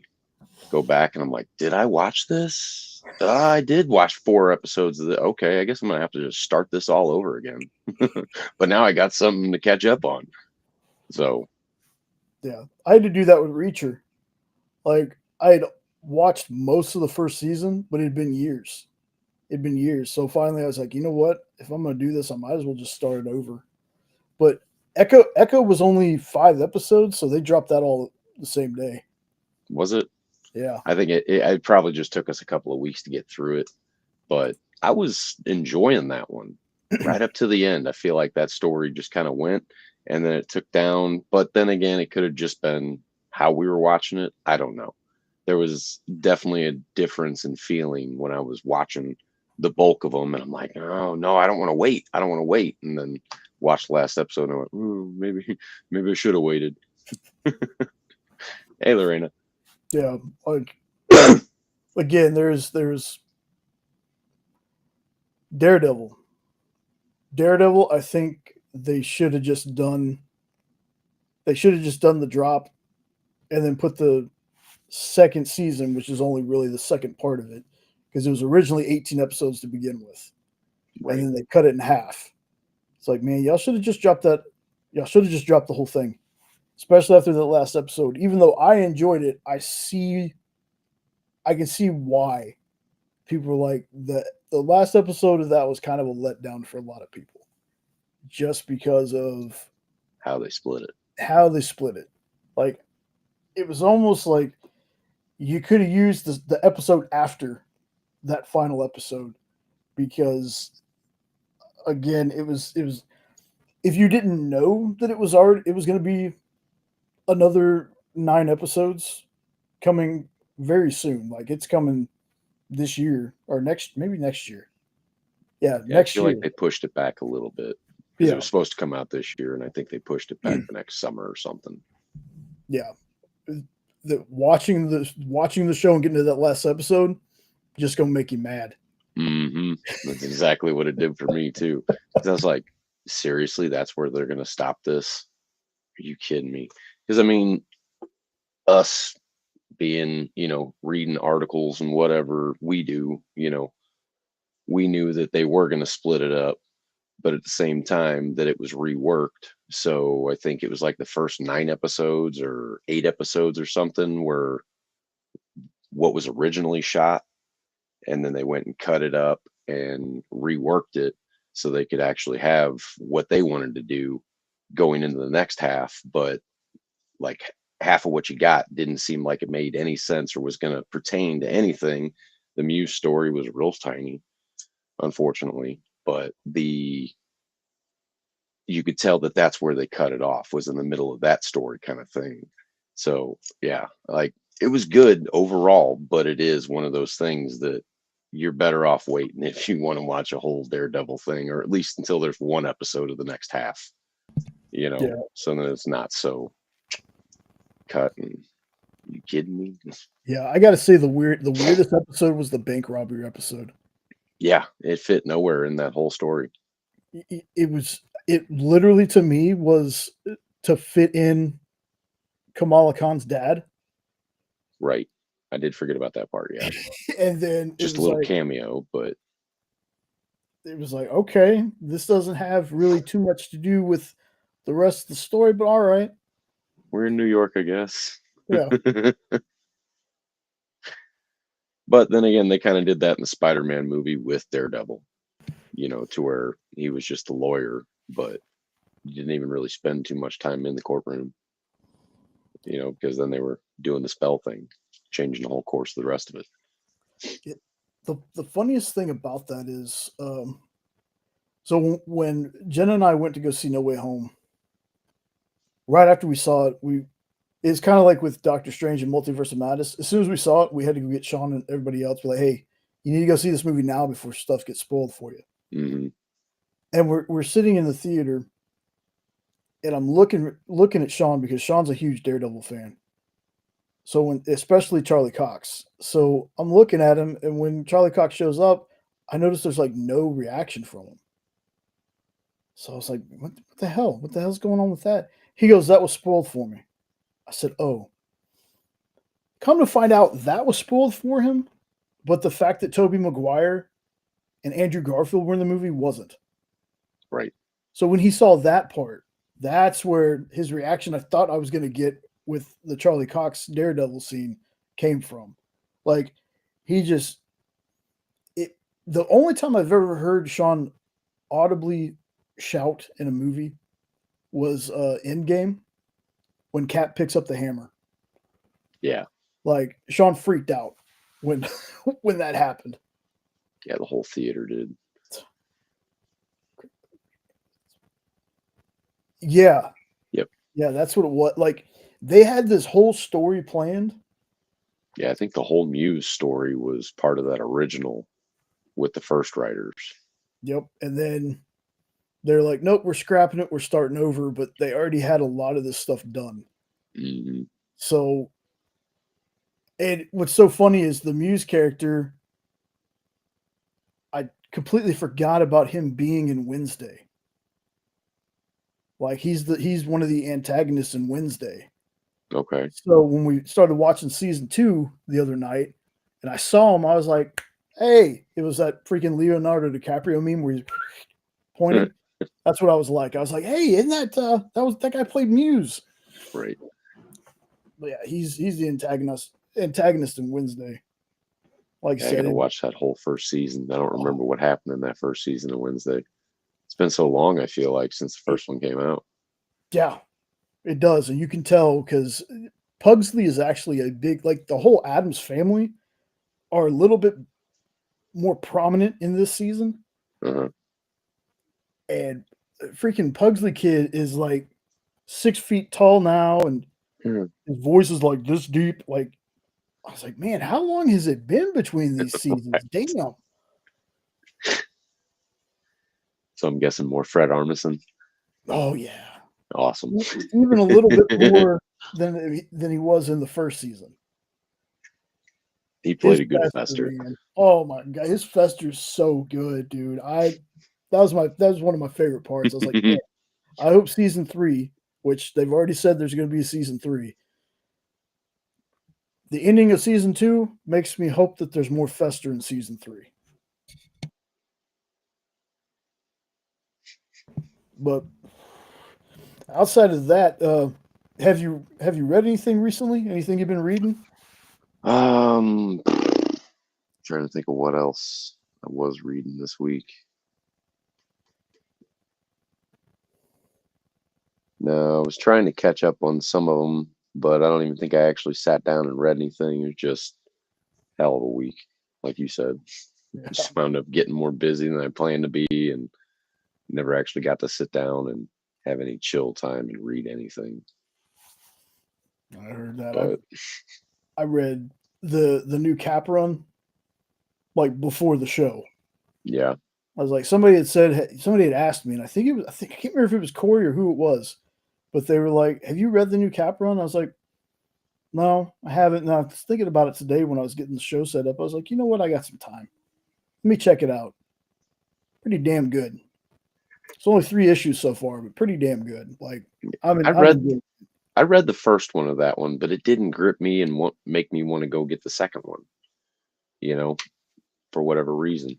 I think it was the new characters. I guess they were adding in. It was just like, just didn't do anything for me. So, because I was even going to do a short, and then decided after I read it, I was like, well, maybe not. So Yeah, maybe I need to give that one another shot. Could have been it's the mood that day. well, yeah, that's true. That's true. That's true. But there's times where I wait on number ones, even if I want to read them really badly. There's times that I wait because takes me 2 or 3 issues to really get into a story sometimes. Hmm. So if by the 3rd issue I'm still kind of like, I don't know, then I usually won't read anymore. Right. But that first issue, I was like, okay, this is pretty good. It's pretty good. It was Second interesting. issue, yeah, the second issue, I was like, okay, all right, yep. And then by the 3rd issue, not that he seems like oh Jesus, what's USA agent's name? John. Damn it, I Shoot. did just went out of my Yeah. head. Bloop, bloop, bloop, bloop. Damn it, come on. Walker. John Walker. There you go. Thank you. I was like, it's a basic one. Yeah. The character has that feel, but he's different enough to where he's not exactly like John Walker. But to me, it took a little bit to realize how they were telling this story. Okay. Like we're getting 2 stories at the same time. And maybe that's what threw me off, because it was not a long book to kind of give you more on that other character, but it was like, okay, this is a similar story, but it threw me off, and then clicked at the end, and I went, I don't know. I was in a mood that day. Just overthinking stuff, I guess. Yeah. And then I ended up reading Escape from Image. I thought that one was like that's a hefty first issue. Yeah, the Man. cover that you sent over looked pretty cool. Oh man, animal doing people things, and that thing is very, very borrowed from World War II. Okay, so kind Like, of like Beneath the Trees a little yeah, bit. yeah, Okay, you got these cats and dogs in a bomber, and they're okay. going over enemy lines, and dude, it's very brutal. Like it's Hmm. war. It's war. It's very brutal, Right. and it's it's kind of funny and weird at the same time that the bats there's bats in this, and the bats are like Nazi Germany, I guess, Okay. is how the bats are portrayed. And I'm reading this thing, and there wasn't a whole lot of action happening at the beginning, but the dialogue was so good that I was like, I was intrigued. But once the action and the dog fighting starts and stuff like that, I was like, dude, I can't wait for issue 2. Who writes that one? Oh man. Sorry, No, you're good. you said it the other day. I could go back in the chat, but I already forgot. Go back in the chat. Yeah. Yeah, right. Probably be able to read the whole book before I found it. Yeah, exactly. So this one is from Image, and it is Rick Remender. Okay. Rick Remender with Daniel Acuna art. So That's good combo. yeah, yeah. Basically, Inglorious Bastards meets. I've never read Black Sad, but that's what they compare it to. I'm just like think of animals in wartime, and it's like World War II that they're really drawing the inspiration from. I again, that was one where, first issue, I was like, okay, this one actually grabbed me.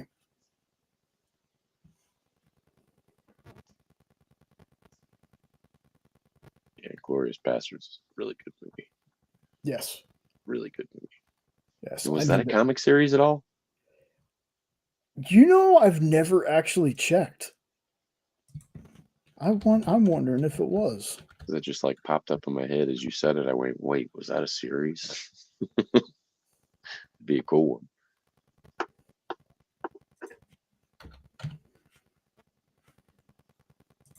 Well, Who would have been the publisher? Could that have been a Dark Horse? Or would that have been too rough? Maybe an indie. maybe. If it's not, it should be. Let's see. Maybe loosely based off of something else, maybe. Hmm. Oh, it doesn't. It doesn't look like it has been.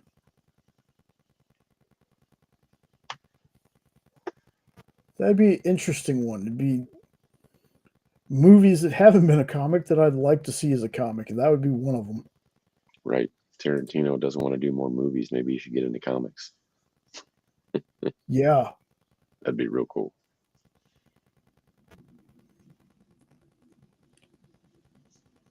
See, it's really weird because there's a bunch of like covers and things, Mm-hmm. but Like it looks homage like, things. yeah, I think it's just people that were like, here's what an Inglorious Bastards comic would look like. Oh yeah. Because I Some of don't those are think, so convincing too. You're like, yes, wait, this looks like it could be real. yeah, exactly. Yeah, that's sad. See, I'm trying to think of other things. I told folks earlier I went back and instead of reading the list of 30 things I had last week to start any of them, I ended up rereading Dear Becky, the boys Dear Becky, and it got me to thinking. It's like, with Gen V coming out soon, and with them eventually doing the Vought Rising thing, I was like, man, this would be a perfect time for them to put some more boys stuff out there, like some Gen V comics, or Vought Rising with these characters that outside of Soldier Boy, they've mentioned Bomb Sight. We've never seen him. They've mentioned him in like season 4, I think, season 3 or 4, but we've never seen the character. So I was like, man, it'd be great. Like, if not, I'll just have to keep reading boys over and over again.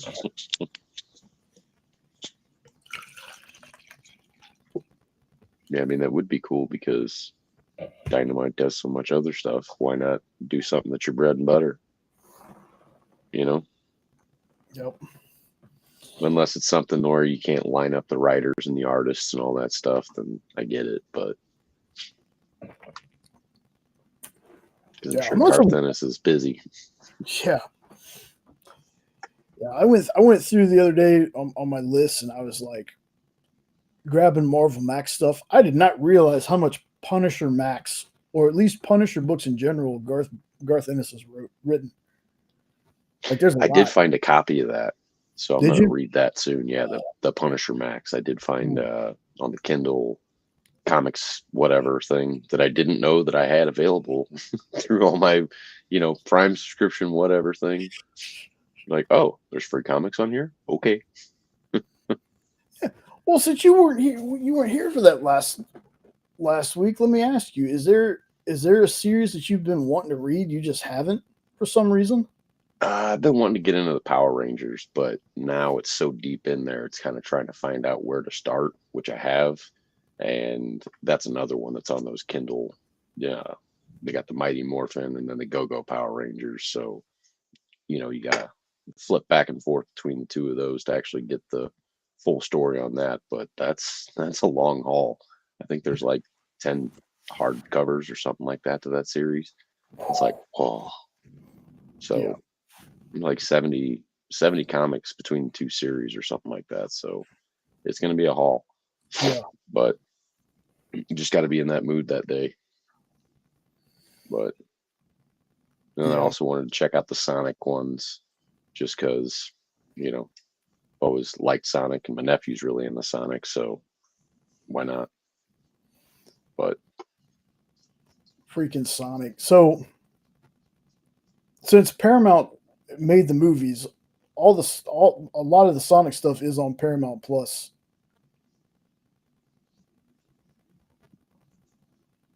Grabbing the Halloween stuff today. Nice. Yeah, is that a new Kickstarter going on right now? It will be. It's in a pre-launch right now. Gotcha. And what they did was, this is the first time I've seen it on a Kickstarter campaign. Something new that I guess Kickstarter added. They have pre-launch goals now.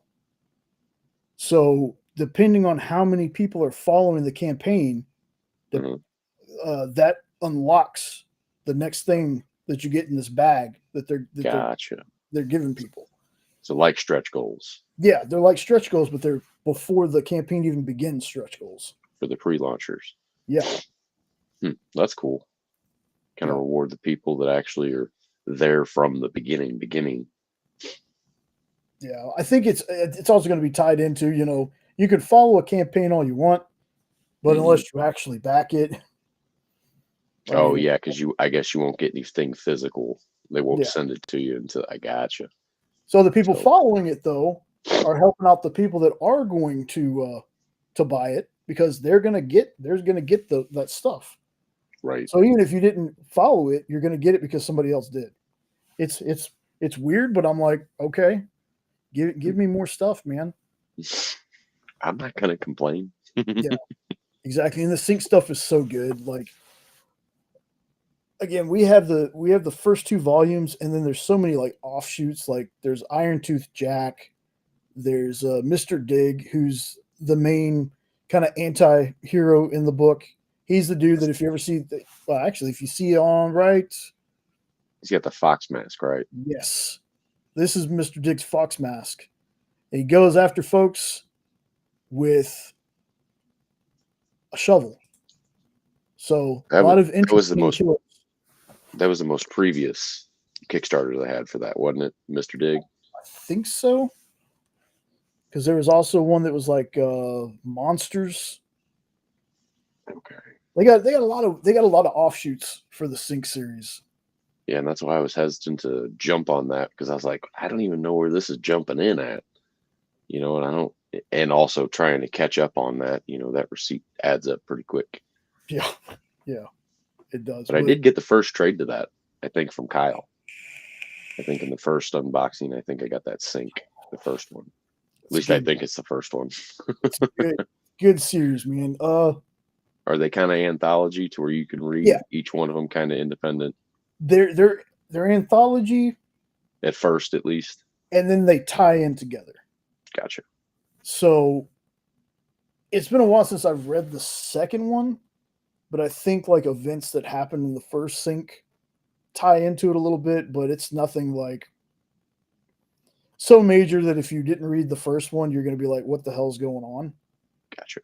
But yeah, horror anthologies and like I said, all these offshoots that are in I think one or two of them are 64-page comics. I've gotten most of them because Sync is such a good story, and John Lee's is killing it. I read his new book out called like Orla, I think it's called. It's a girl that's been possessed by a demon. She eats guys. It's pretty funny. Mm. It's pretty good. But John Lee's is like his horror stuff is so great. But then he'll go and he'll write something like Ninja Turtles or something like that. So it's a really good one. Man, I wish I had my freaking list here because I had a list of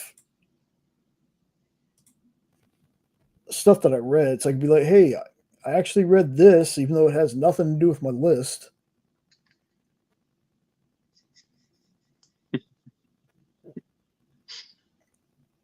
See, I read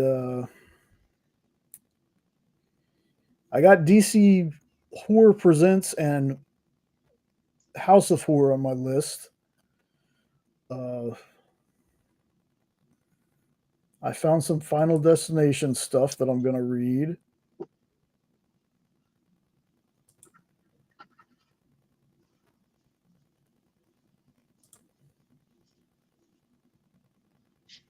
Bunch of Max stuff. Like Punisher has like 80 billion books. I didn't realize how much Punisher stuff was out there.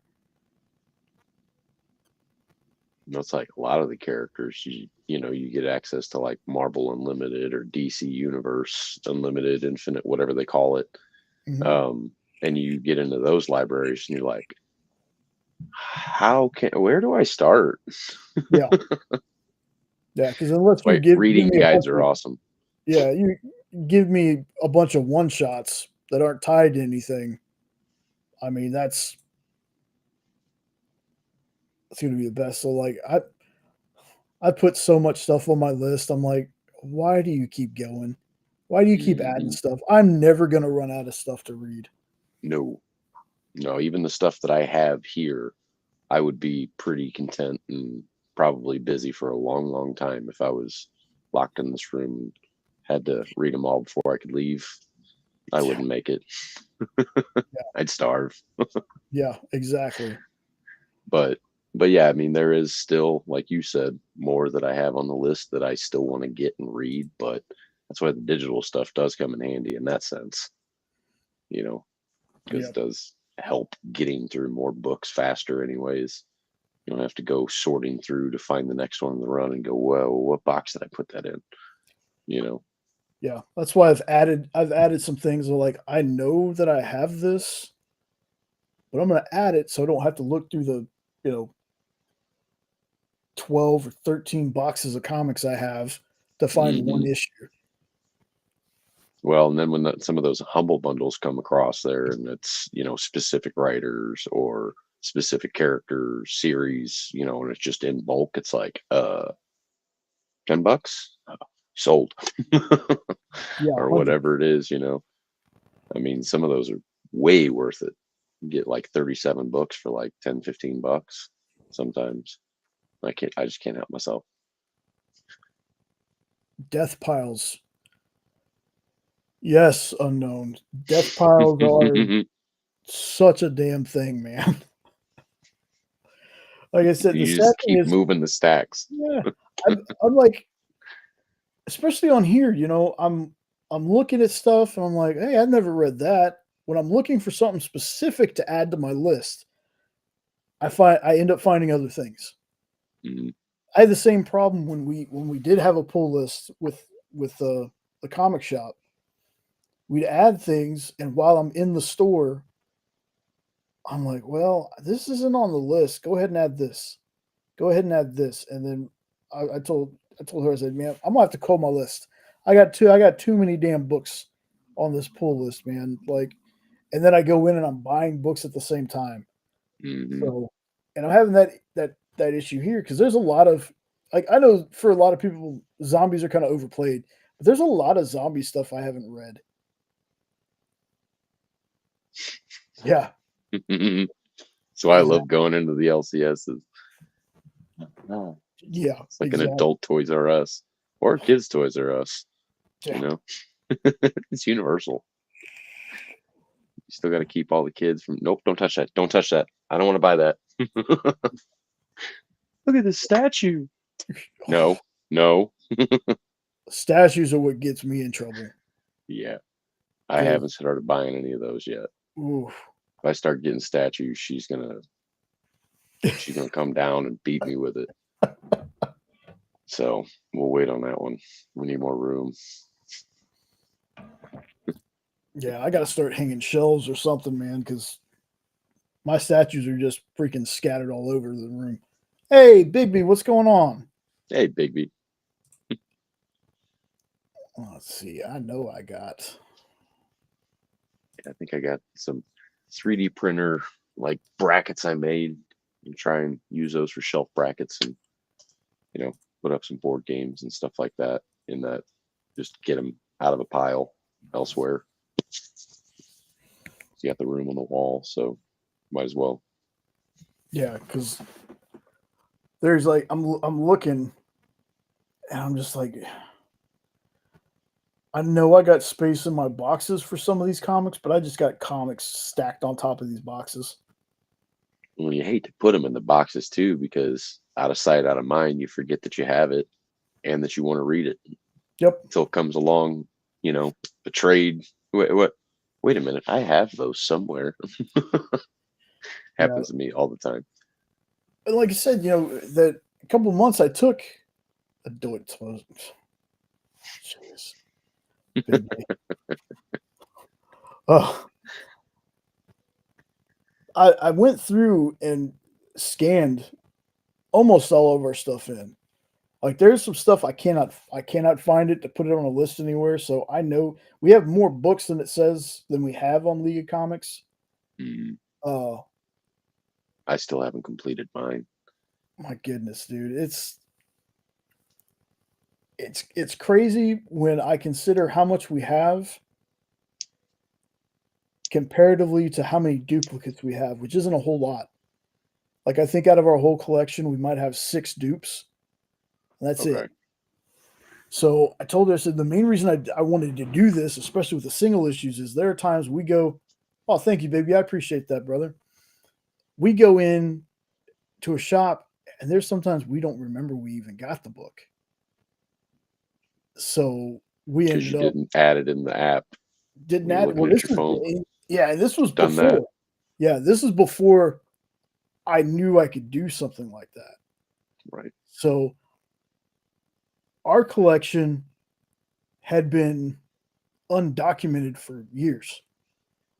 Like just one night at 2 or 3 in the morning, I was looking on League of Comic Geeks and I was like, you can scan your books in? Hmm. So then I just grabbed a long box and then it got to that OCD part of me. I was like, well, I've already done this much. I might as well finish the box.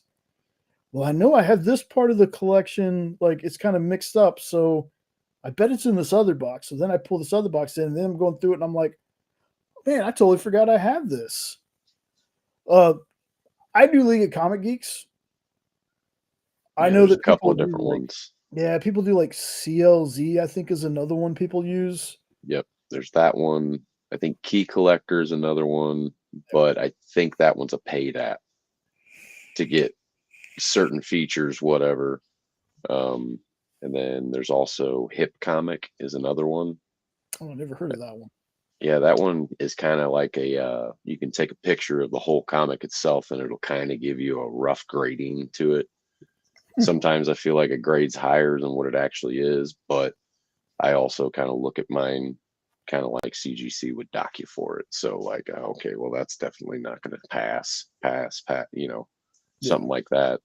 But some of them are kind of accurate, but I mean, then again, some of the comics don't pop up too, just like they don't do on Geeks. But I've found more on League of Geeks, and that's why I stuck with that one. And that one's awesome too, because you can look ahead, way ahead, for like FOCs and stuff, and they'll have the dates for the FOCs, Yeah. or, and they even have them 6 months out sometimes. Yeah. And they're just constantly adding too, so you can keep track with it and not miss out on much. But Yep. One of obviously these days, I'm there's, gonna learn how to add to it because they have spots where you. Because that's why a lot of the Kickstarter books end up in League. It's because oh somebody's yeah, added. So I'm right. like, man, one of these days I'm gonna mess around and figure out how to actually do that to add Okay. some of the stuff in that's not, that I couldn't scan because it's not found. Especially free comic book day stuff. Hmm. Sometimes they use the same UPCs, so it's hard to find certain free comic book day issues Right. unless you search free comic book day, and then you got to remember what year the book came from and all that other stuff. So And I appreciate the people who actually go in and add the Kickstarter books too, because there's been a couple that I found because they came out on that or in the new comics section that week. And I'm like, what's this? And it comes up as other for the publisher.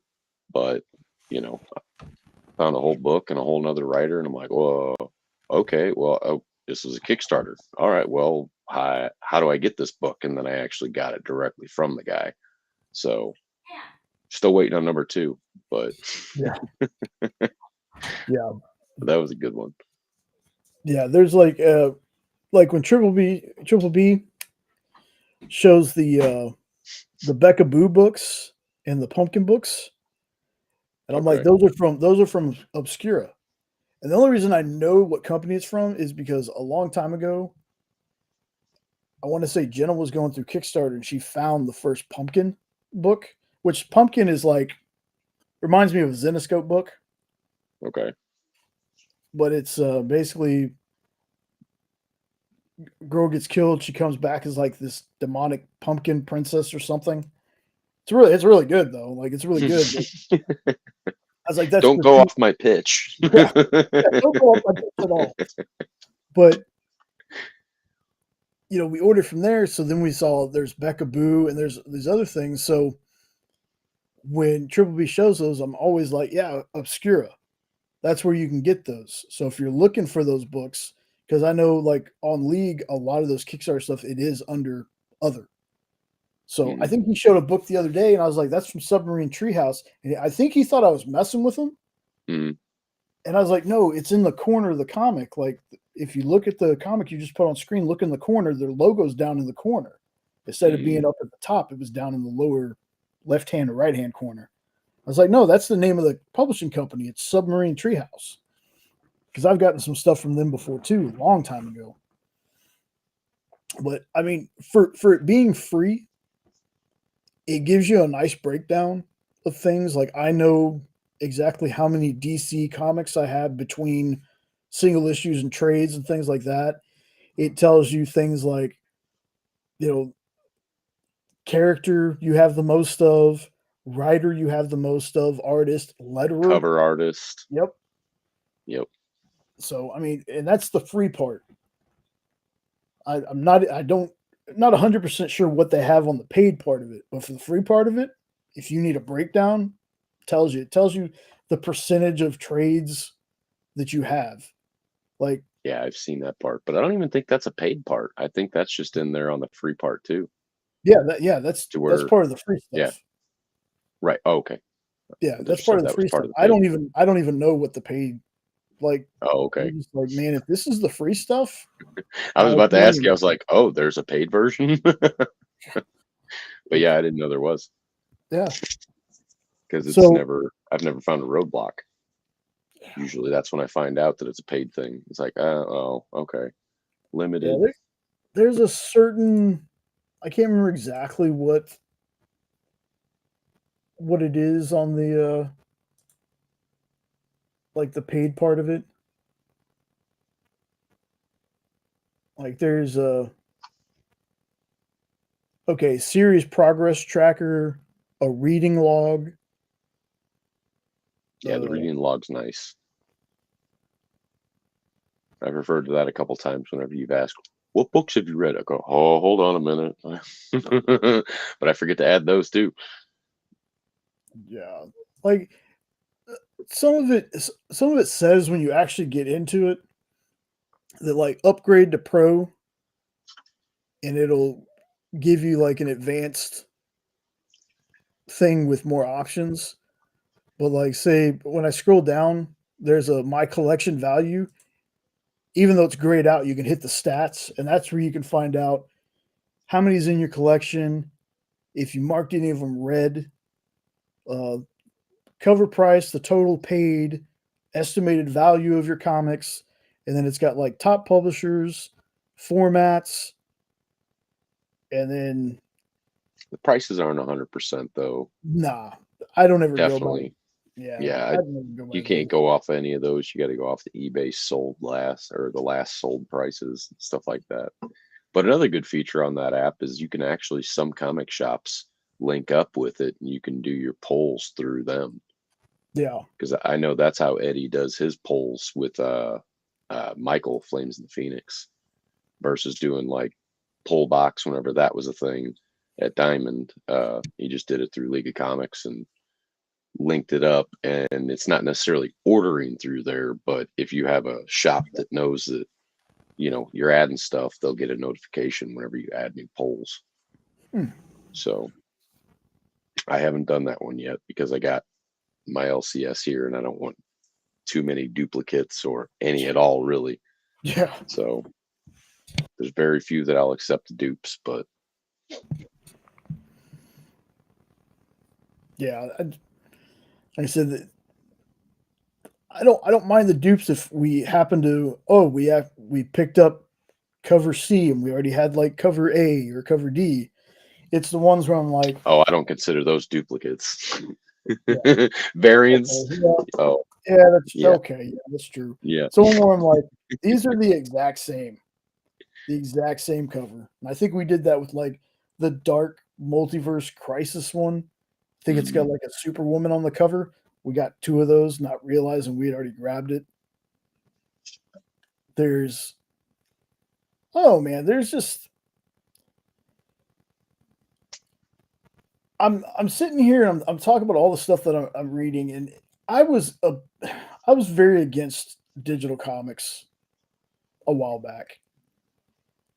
Not that I thought that there was anything wrong with digital comics, but I've always been I want to hold it in my hand and read it kind of person. But when I started getting into Kickstarter and I was getting digital stuff, even then I was like, I'll wait till the book gets here. I would have my issue that I could read months before I actually got the book, and I would not read it. It wasn't until I started doing in stores this week with Dan and Kyle, where I basically had to read digital stuff. That's the only way, reading new books. That's the only way you could read it. Where I was like, okay, Without this is working in the shop. convenient. Yeah, yeah. I was like, this is convenient. Okay, it is, and Jenna reads stuff digitally because it helps with her eyesight. She, so she can, expand it, embiggen it, whatever you want to call it, enlarge it. Get more details. Yeah. And after that, after a while, I was like, all right. And then I started just amassing a digital comic collection. I was like, even if I have the book, like for an example, I got in not too long ago. I got oh my goodness, it's an oxymoron book. I got it from Comics Tribe. Killing Time, Oxymoron Killing Time. Well, I got my hardcover. Haven't cracked it yet because they sent me the digital. I'll eventually warm up that spine, so if I want to read it, I don't break anything. But And I not now actually warm it. don't actually warm it. Don't actually warm it. But until then, I'm like, I got this digital that at any time, if I feel like reading, I can just sit here, open it up on my computer screen and read it that way. So I have since become a fan of digital stuff. I'm like, there's sometimes, unfortunately, you get those ones where they send you with like panels out of place, or I've had one where the names were wrong. I I got some of my friends that do comics for Kickstarter and stuff, the indie comics. They'll send me stuff and I'll be reading it, and I was like, 3 panels ago you said this character's name was this, but now it's this name, and they're like, send me a screenshot. And I send it to them. They're like, well, we were gonna send this in to get it started, but now we gotta wait and get everything fixed. I'm like, well, wouldn't you rather that happen than you send your first book out and you got like panels out of place or names out of place and stuff like that? Right.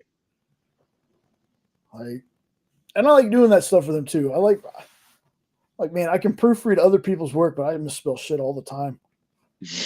All the time. Like, That's why it takes me so long to read a book, because I'm like, that sentence doesn't seem right. And I got to reread it like 3 different times, and like, I think that's just a misplaced comma. I gotta just move on. yep, I tell you what, man, StreamYard has definitely shown people how I can't spell because they took away the spell check.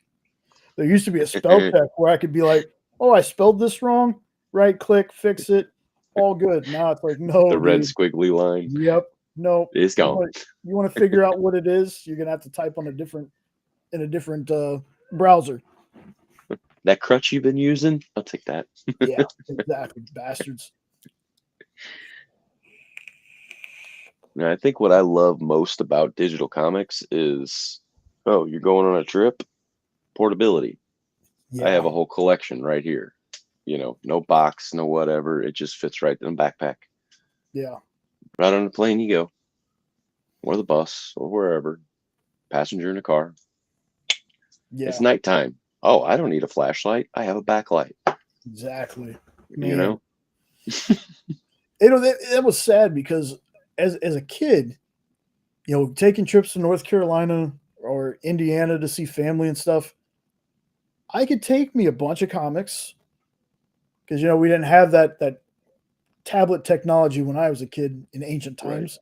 So I have to take me a bunch Back of in my comics. day. Yeah, exactly. That's exactly how I feel saying that. Um, I didn't get car sick. It wasn't until I was in my 20s. I tried reading a comic in a car. Nope. Could not do it. Could not do it. I was like, no, I can't even look at stuff in a car now. Like, somebody said, hey, check something on your phone. I was like, nah, You I gotta stay can't. I facing got, forward. yep, I got to. Wow. Like, even sometimes when I turn my head and watch like images go by, I'm like, oh goodness. Like, I also had a really bad habit that it wasn't until I actually started driving. If you put me in a car and I wasn't reading a comic or something, I'd pass out. We'd get around the corner and I'd be asleep. Trips to North Carolina, my mom would drive like it. If it was my dad going, one stop. We went the whole night, 22 hours.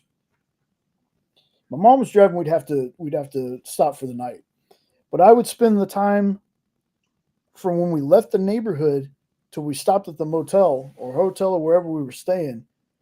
I'd be asleep the entire time if I hadn't read anything.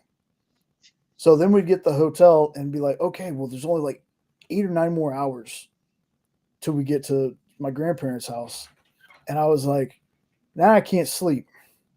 When can you ever sleep? That's true. I'm gonna go shower. I love you. Okay, love you too. Hi guys. Bye guys. He waved. Oh, Like now I can't sleep. So then I ended up staying up all night. And then as soon as we'd leave, I'd have my orange juice and my sausage biscuit from wherever. And again, if I wasn't reading, pass smooth out. That happens with me when I eat. Just trying to watch a movie. She's like, "You okay over there?" Yeah, I'm fine. Guess you'll watch it later. Yeah, it's fine. Yep. And I was a kid that I wasn't made to take naps. Like I didn't have to take naps when I was a kid if I didn't want to. They're like, you want to lay down? No, I'm good. Wasn't made to. Man, I tell you what, the older I got, the older that I keep getting. Damn, do I love naps. But unfortunately, I can't take just a nap. There's no nap for me. People are like, oh, sleep for 30 minutes. No. If I go to sleep, my naps are like 2.5, 3 hours long. Minimum. Yeah. Like I can't do that whole 20-minute power nap crap. It's not happening. I'll wake up with a freaking headache. Sometimes I've fallen asleep on a recliner at like 4 in the afternoon, woke up at 2 in the morning, and that was me being up for the day. So, I think he froze. Lost him. Or he's messing with me.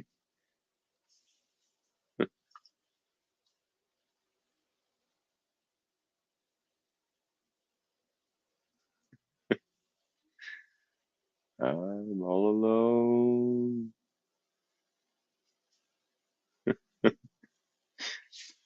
Could be the best troll ever.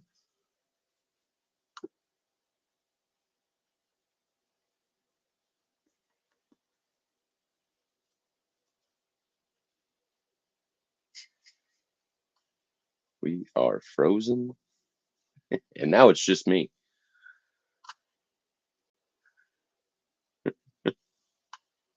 Oh boy. Entertain everybody. I have no controls. I'm still here. I don't know if everybody else is still here. Maybe let me know. Flying blind.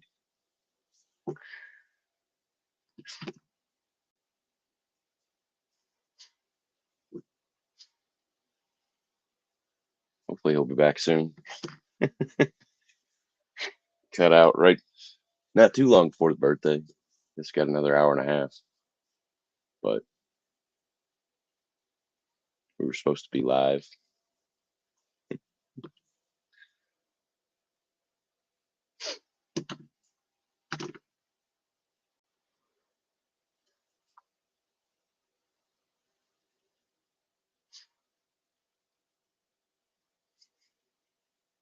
All right, we're still here. What's everybody else reading? I wasn't here for the rest of the conversation. Jay did get Comcasted.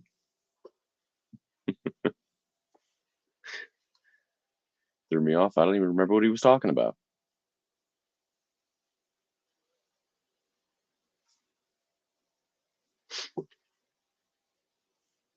Yeah, if anybody was waiting for a live from us yesterday, we had something come up to where we had to cancel everything. So hopefully next Friday everything will be back together and be able to get our happy hour Friday thing going.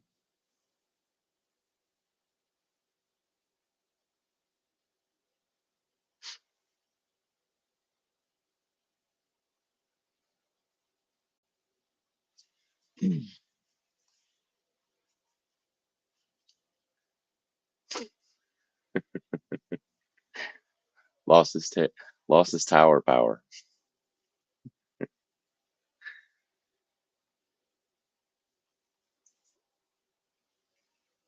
Yeah, I seen something else a little bit before we actually got on here that there was some possible news about Batman and Robin and or the Batman movie.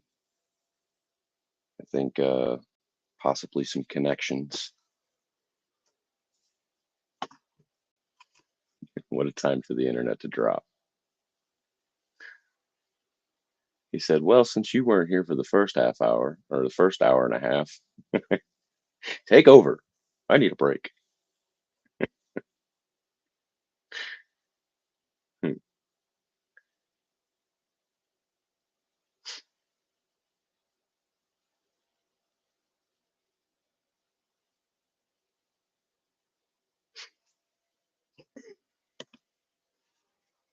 Is anybody following football? I don't watch it, but we pick stuff, and it's fun that way.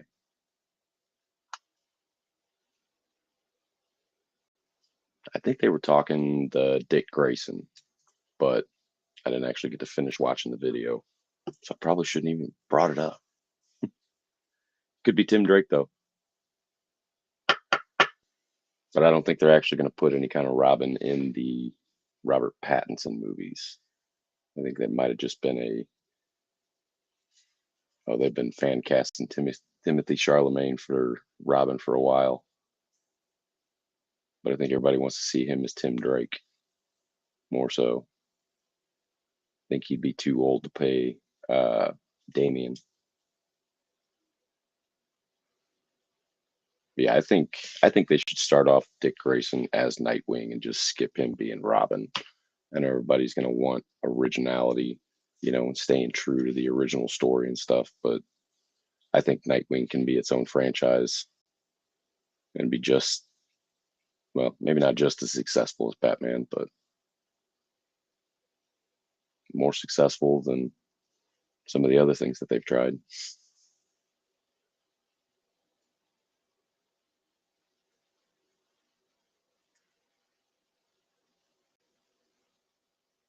What do you guys think about that Chalamet casting for Robin, though?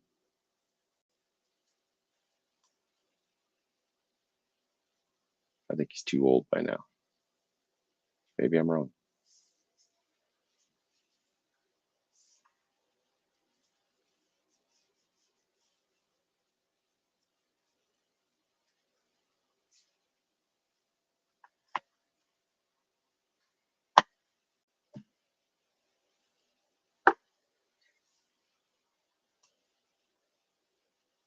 Yeah, Damien's my favorite Robin as well. Just like the whole father-son aspect, to where it's actually real father-son, and he's crazy psycho.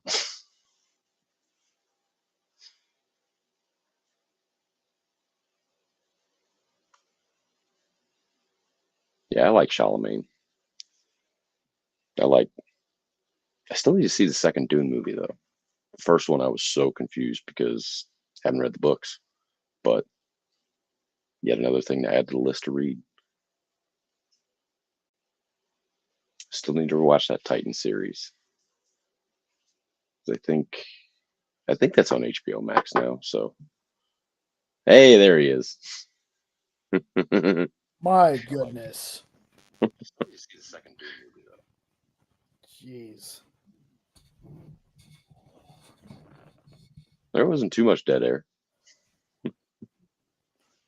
Let's see.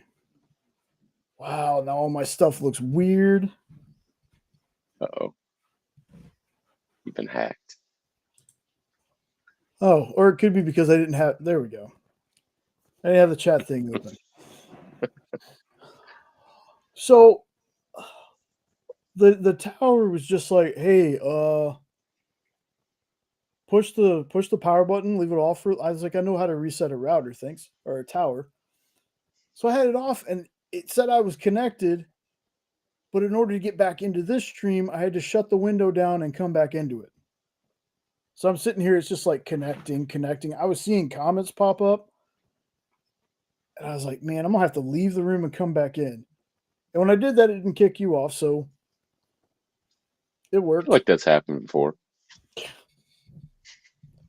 Just so freaking random.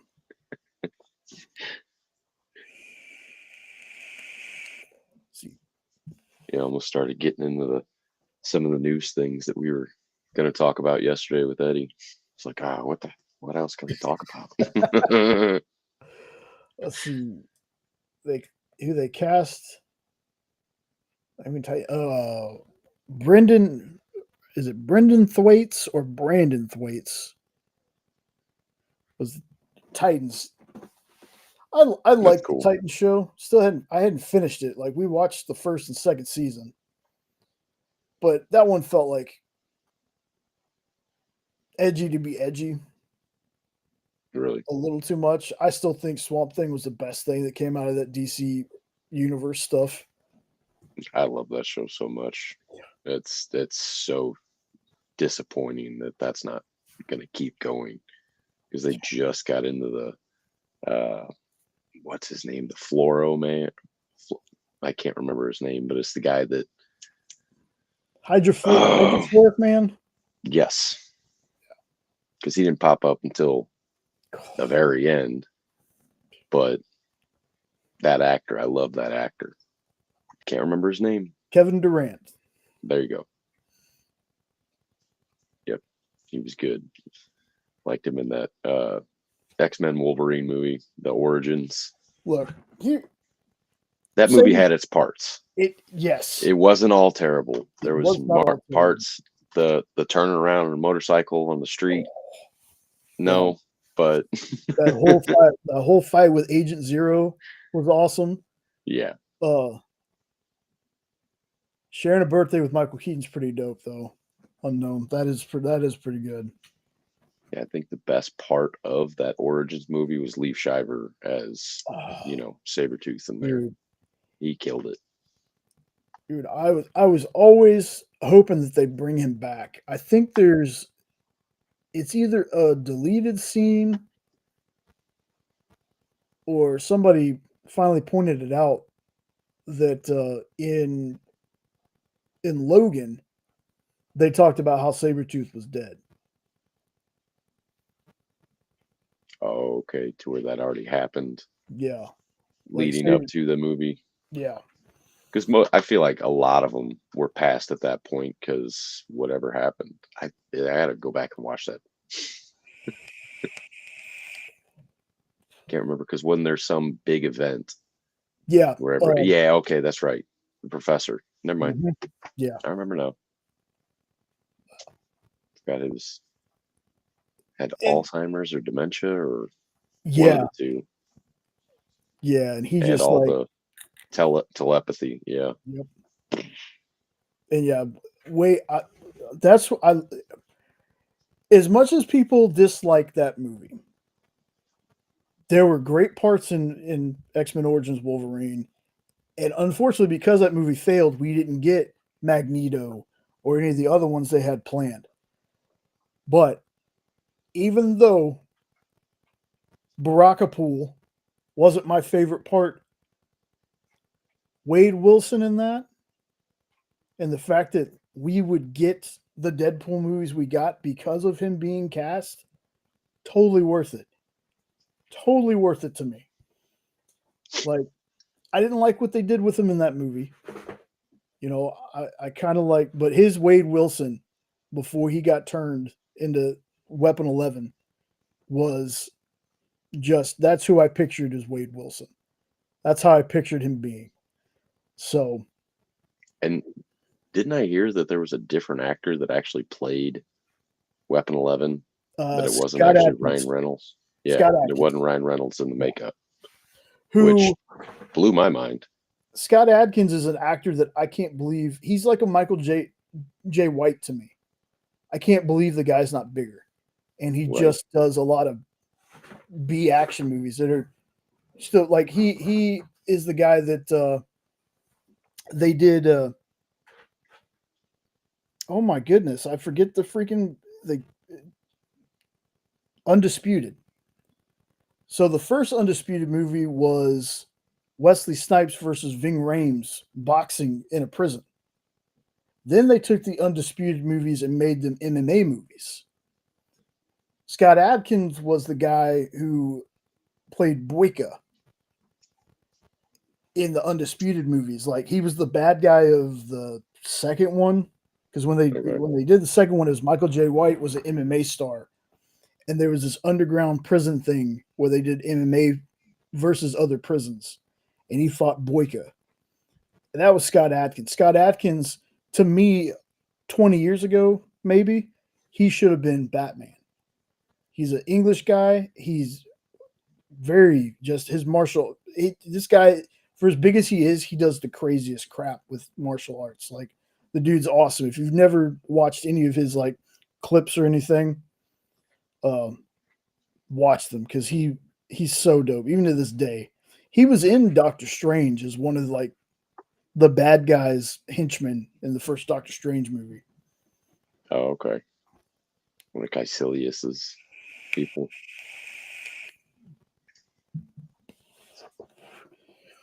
With Professor X discussing any comic arcs, he was good until they shut him up. Yeah, that's true. Until they decided to let's take the merc with the mouth and sew up his mouth. Yeah. I think there might have been a story with that. Like, I haven't read a ton of X-Men stuff. Like, most of my X-Men stuff that I read is usually Wolverine stuff. Like, I'm basic like that. Wolverine's my favorite X-Men character. Like,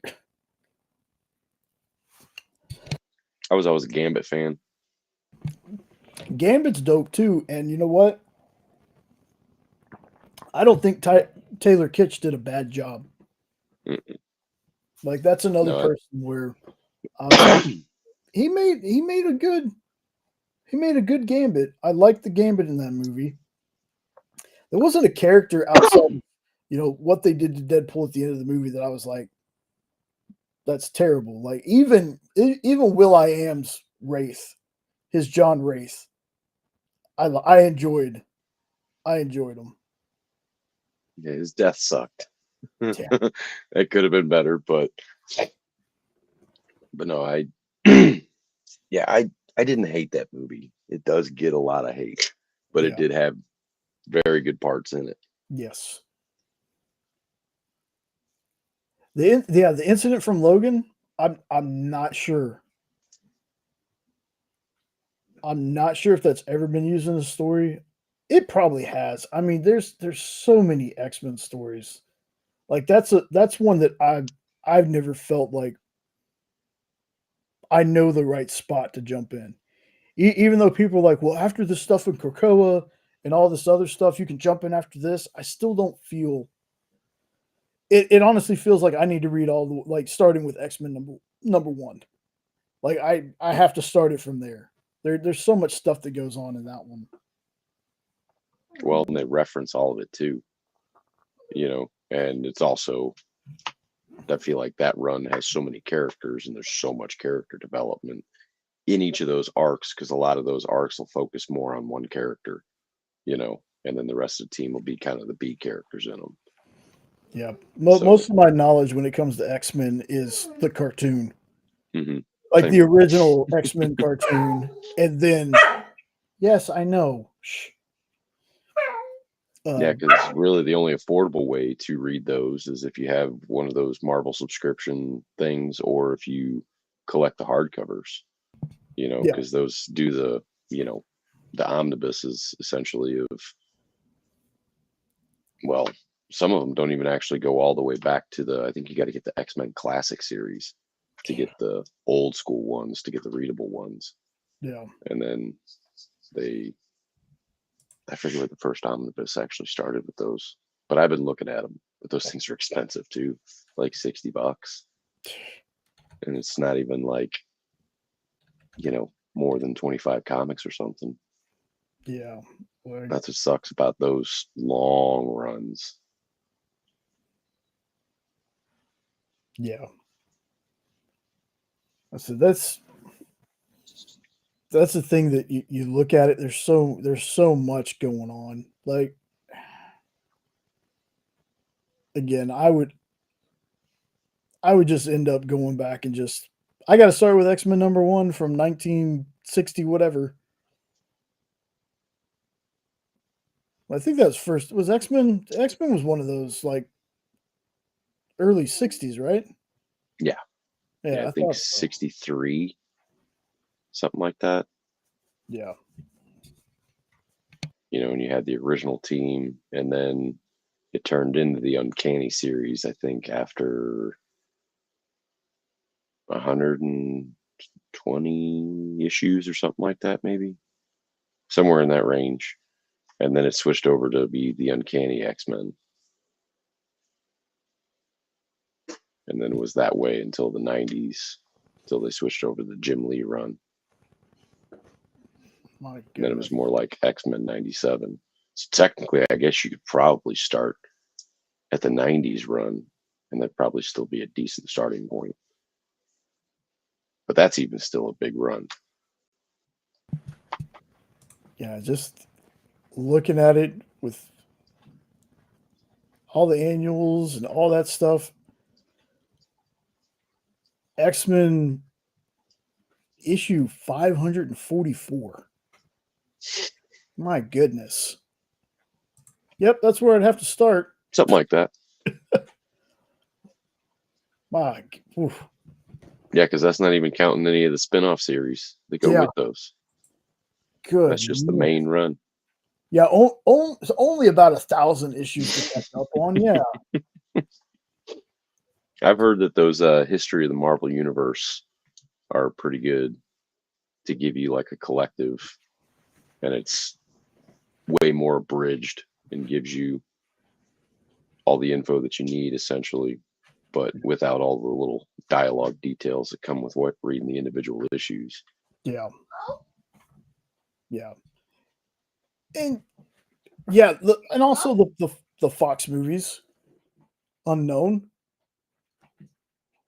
Like, look, I know people don't really like the third X-Men movie. That's definitely not my favorite, but the first two X-Men, X-Men First Class, X-Men First Class, like really reignited my love for those series. I thought First Class was a very well put together movie, and I was kind of hoping we'd get, I liked Age of Apocalypse. I think that's what it was called. I never watched the Dark Phoenix one, but I loved First Class. I liked Age of Apocalypse. Um, but again, not knowing anything about X-Men outside of the movies and and the cartoons, yeah, I get why, I guess, purists who have been reading X-Men for years, I guess I get why they didn't like Age of Apocalypse that much. Me personally, I thought Age of Apocalypse was good. Like I said, can't speak on the Dark Phoenix one because I hadn't watched it. But the folks that they got for the new set of folks, like, James McAvoy's Professor X worked for me. Nicholas Hoult as Beast worked for me. Sophie Turner as Jean Grey definitely worked for me. Fassbender was a really good Magneto. Fassbender as Magneto was terrific. So I'm really Jennifer excited. Lawrence. Yeah, Jennifer Lawrence as Mystique. The younger counterparts that they had for Cyclops, and they had Havoc, Lucas Till, which I've liked that guy since he was in an episode of Blue Mountain State, and it was hilarious, and I thought he was terrific. Yeah, like I said, can't speak to Dark Phoenix. I know that's like one of the most hated ones out of all of them. Okay, yeah, I heard it was rough. I heard it was rough to watch. But again, I'll eventually watch it. Just like Madam Web is still sitting in my list of stuff to watch. I'm gonna watch it. I mean, we watched all the other ones, so might as well watch Madam Web.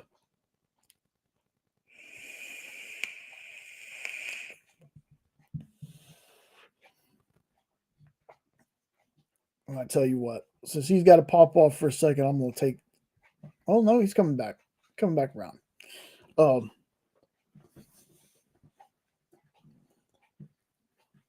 Yeah.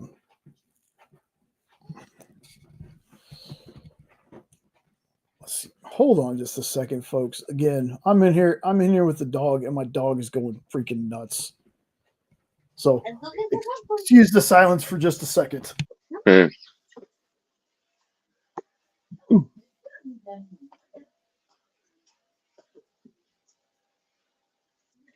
Yeah, dog's going crazy. Girlfriend's popping in.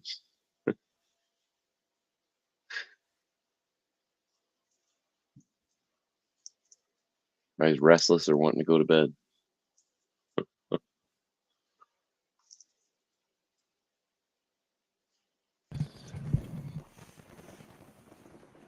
It was okay. It was better and more cohesive than Madam Web. Okay.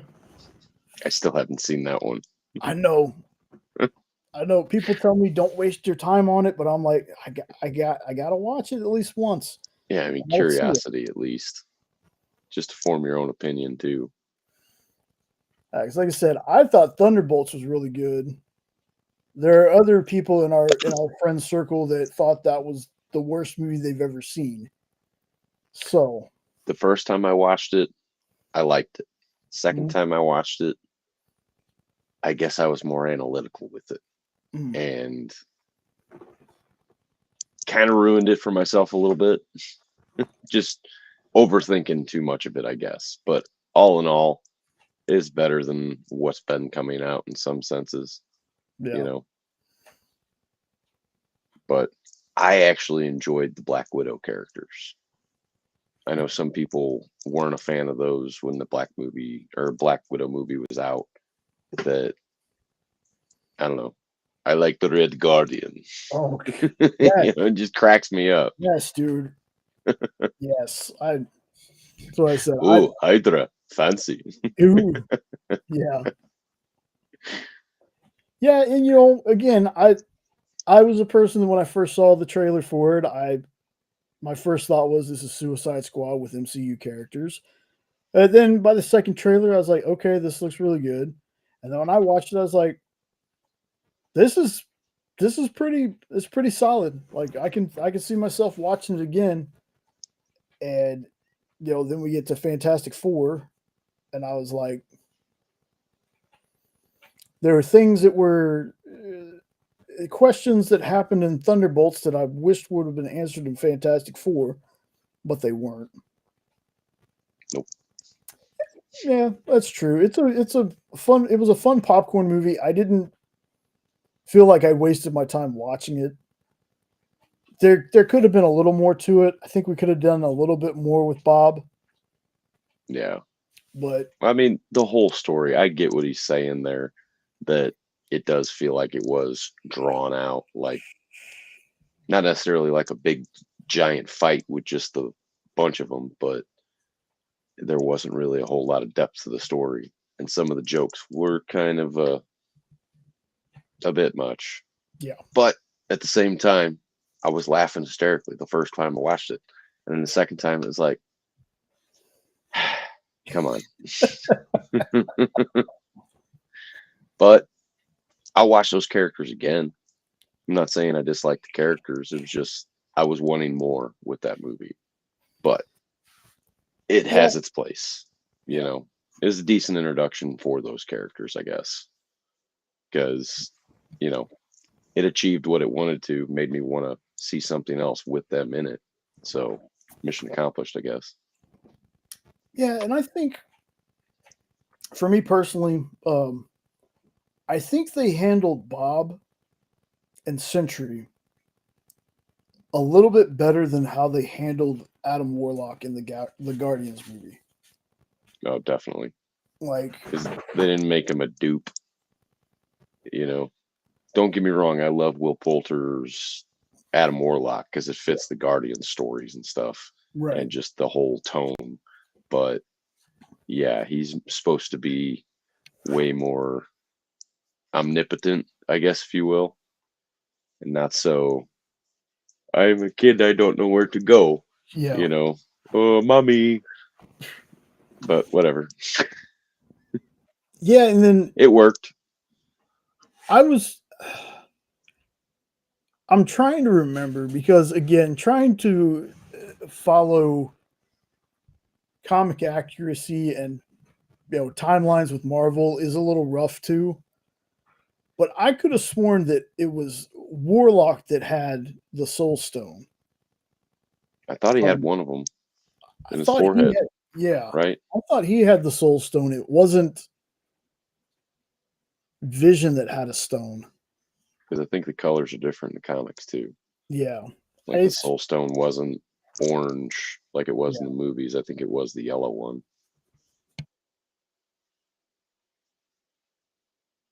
Because it was the Mind Stone that was what Vision used. But I think in the comics, I thought his gem was a different color than what it was in the show.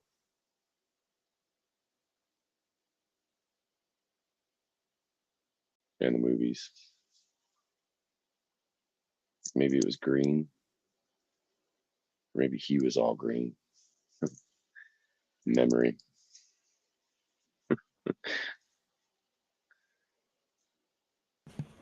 that dog's gonna drive me to drinking. He's just cracking out in his little corner. With the comb. Yeah, like she's not in here. Raw. Goodness. I will find you, mother. That's okay. That's true. Here, Yeah. The thing about the boys is, so Stillwell is a guy in the series. Like in the comics, it's a dude. So that was, to me, when they did that, I was like, oh, that's really awkward. That's really strange. But no, at least it wasn't like that. At least it wasn't like that, because I don't think Marvel would go for that, to be honest with you.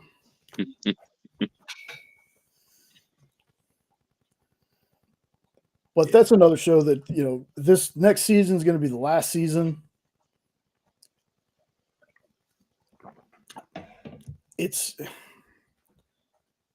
I can't wait to see Homelander get his. Like, I really can't. Anthony Starr is such a tremendous actor. Like, you hate the guy on screen. You hate the guy. But the actor himself, I'm like, dude, ever since he was in Xena, okay, I remember Xena because if you were from New Zealand, you were in Xena or Hercules. Okay, that just Carl Urban was in Xena and all that too. But the first actual show that he starred in that I remembered was was Banshee. Banshee's dope. Banshee's a dope show. Like, that's him kicking ass with no superpowers. But if you've never watched Banshee, you definitely should give that show a shot. Like, he is so awesome in that show. It's on the list. Oh, he's so good. Like, just that show is where the practical effects, which there aren't too many, they're good, but some of the CGI kind of not all there with things, but still fun watch. Like, you just want to see Anthony Starr kicking ass. That's the show to watch. He plays a cop who's not really a cop. It's a tremendous show. Sitting there being a little crybaby, man. Yeah. Yeah. Bring her to me. Yeah. Like, bro, you gotta just relax.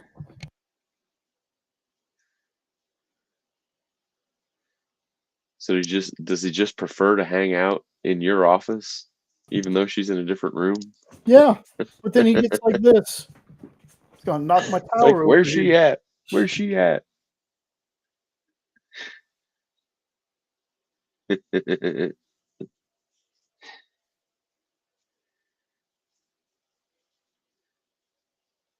he can't be left on his own because he gets crazy. It's like she's taking a shower, so she leaves him in here with me, and most of the time he's chill. But it's like he knows she's home, he starts freaking out.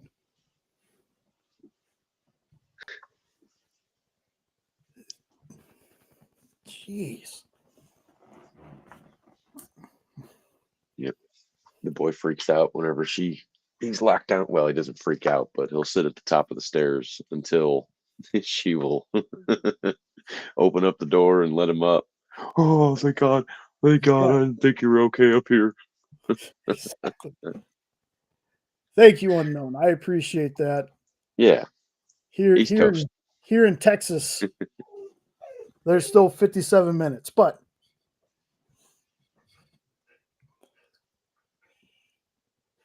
my goodness. Yeah. Shh. I think we might go with East Coast time too. Like I said, I didn't have a whole lot of listen to him. I didn't have a whole lot of stuff planned for tonight. This was just going to be a hangout. Unfortunately, Ed couldn't make it. I'm glad Nope could make it though, because man, I don't know if I could have done 3 hours of this by myself. Kind of looked like you were running on fumes whenever I was when it popped on. You're like, what else can I say? I was like, I don't know how you go for an hour and a half though. Well, sometimes I can talk for that long, but then there's like, the other shows, the reason they last so long is it's easier to bounce stuff off of other folks. So that's why I can't wait until Sean gets his no, trust me, I get you, Unknown. I get you. Sean to get his new schedule to where he'll actually be here some Saturdays with me. Right. So I can have him run a show. I'm telling you, man, it's not easy. Like how Kyle can just out of nowhere be like, you know what? I think I'm going to go live on the experience and just talk to people for 2 hours. Like I said, I didn't have anything planned, and that's partly because I was so busy this week. I was like, I don't really have any time to plan anything. I said, it's my birthday. We'll just get on here and hang out for a couple hours. And to be completely honest, 3 hours, close enough. So I'm gonna end it here. Another semi-early show. So Nope, thanks for popping on. And sure. I'll see you in the back chat here in a minute. Yep. Happy birthday again. Thank you, boss. Thank Officially. you. All right. See you in a second. Cool. See the final. Later. There we go. All right, folks. Again, I know a little bit of a shorter show. Didn't exactly make it to midnight my time, but you know what? I made it to midnight somewhere. So I think that'll be good. Appreciate everybody who stopped by. Everybody said happy birthday. If you're watching on the rewind, leave me a happy birthday in the chat. If you were someone who's like, I was gonna, see, that's the other reason I gotta get going. The dog is just getting crazy. You're someone who usually drops in super later because we're still going like 6 hours later. Sorry I ended it, but like I said, it's been 3 hours. I think that's well enough. Didn't have too much to talk about this week, comic book and movie wise. Be sure to check out the all the links in the description of the video. I need to go through and refresh them, but check those out. Check out all those great people. Thank you all for the birthday wishes. Thanks for hanging out with me, folks. I hope you have an awesome rest of your week. I will catch you next week, where I will be a year older and look exactly the same. Take care, everyone. Later. And thank you, Unknown. Thank you so much. I appreciate you hanging out, and Lorraine and everybody else. Okay, let me get out of here. Later.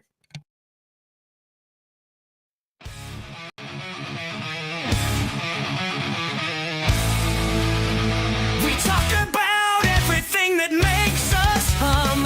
Hail Hydra Asylum, Hail Hydra Asylum.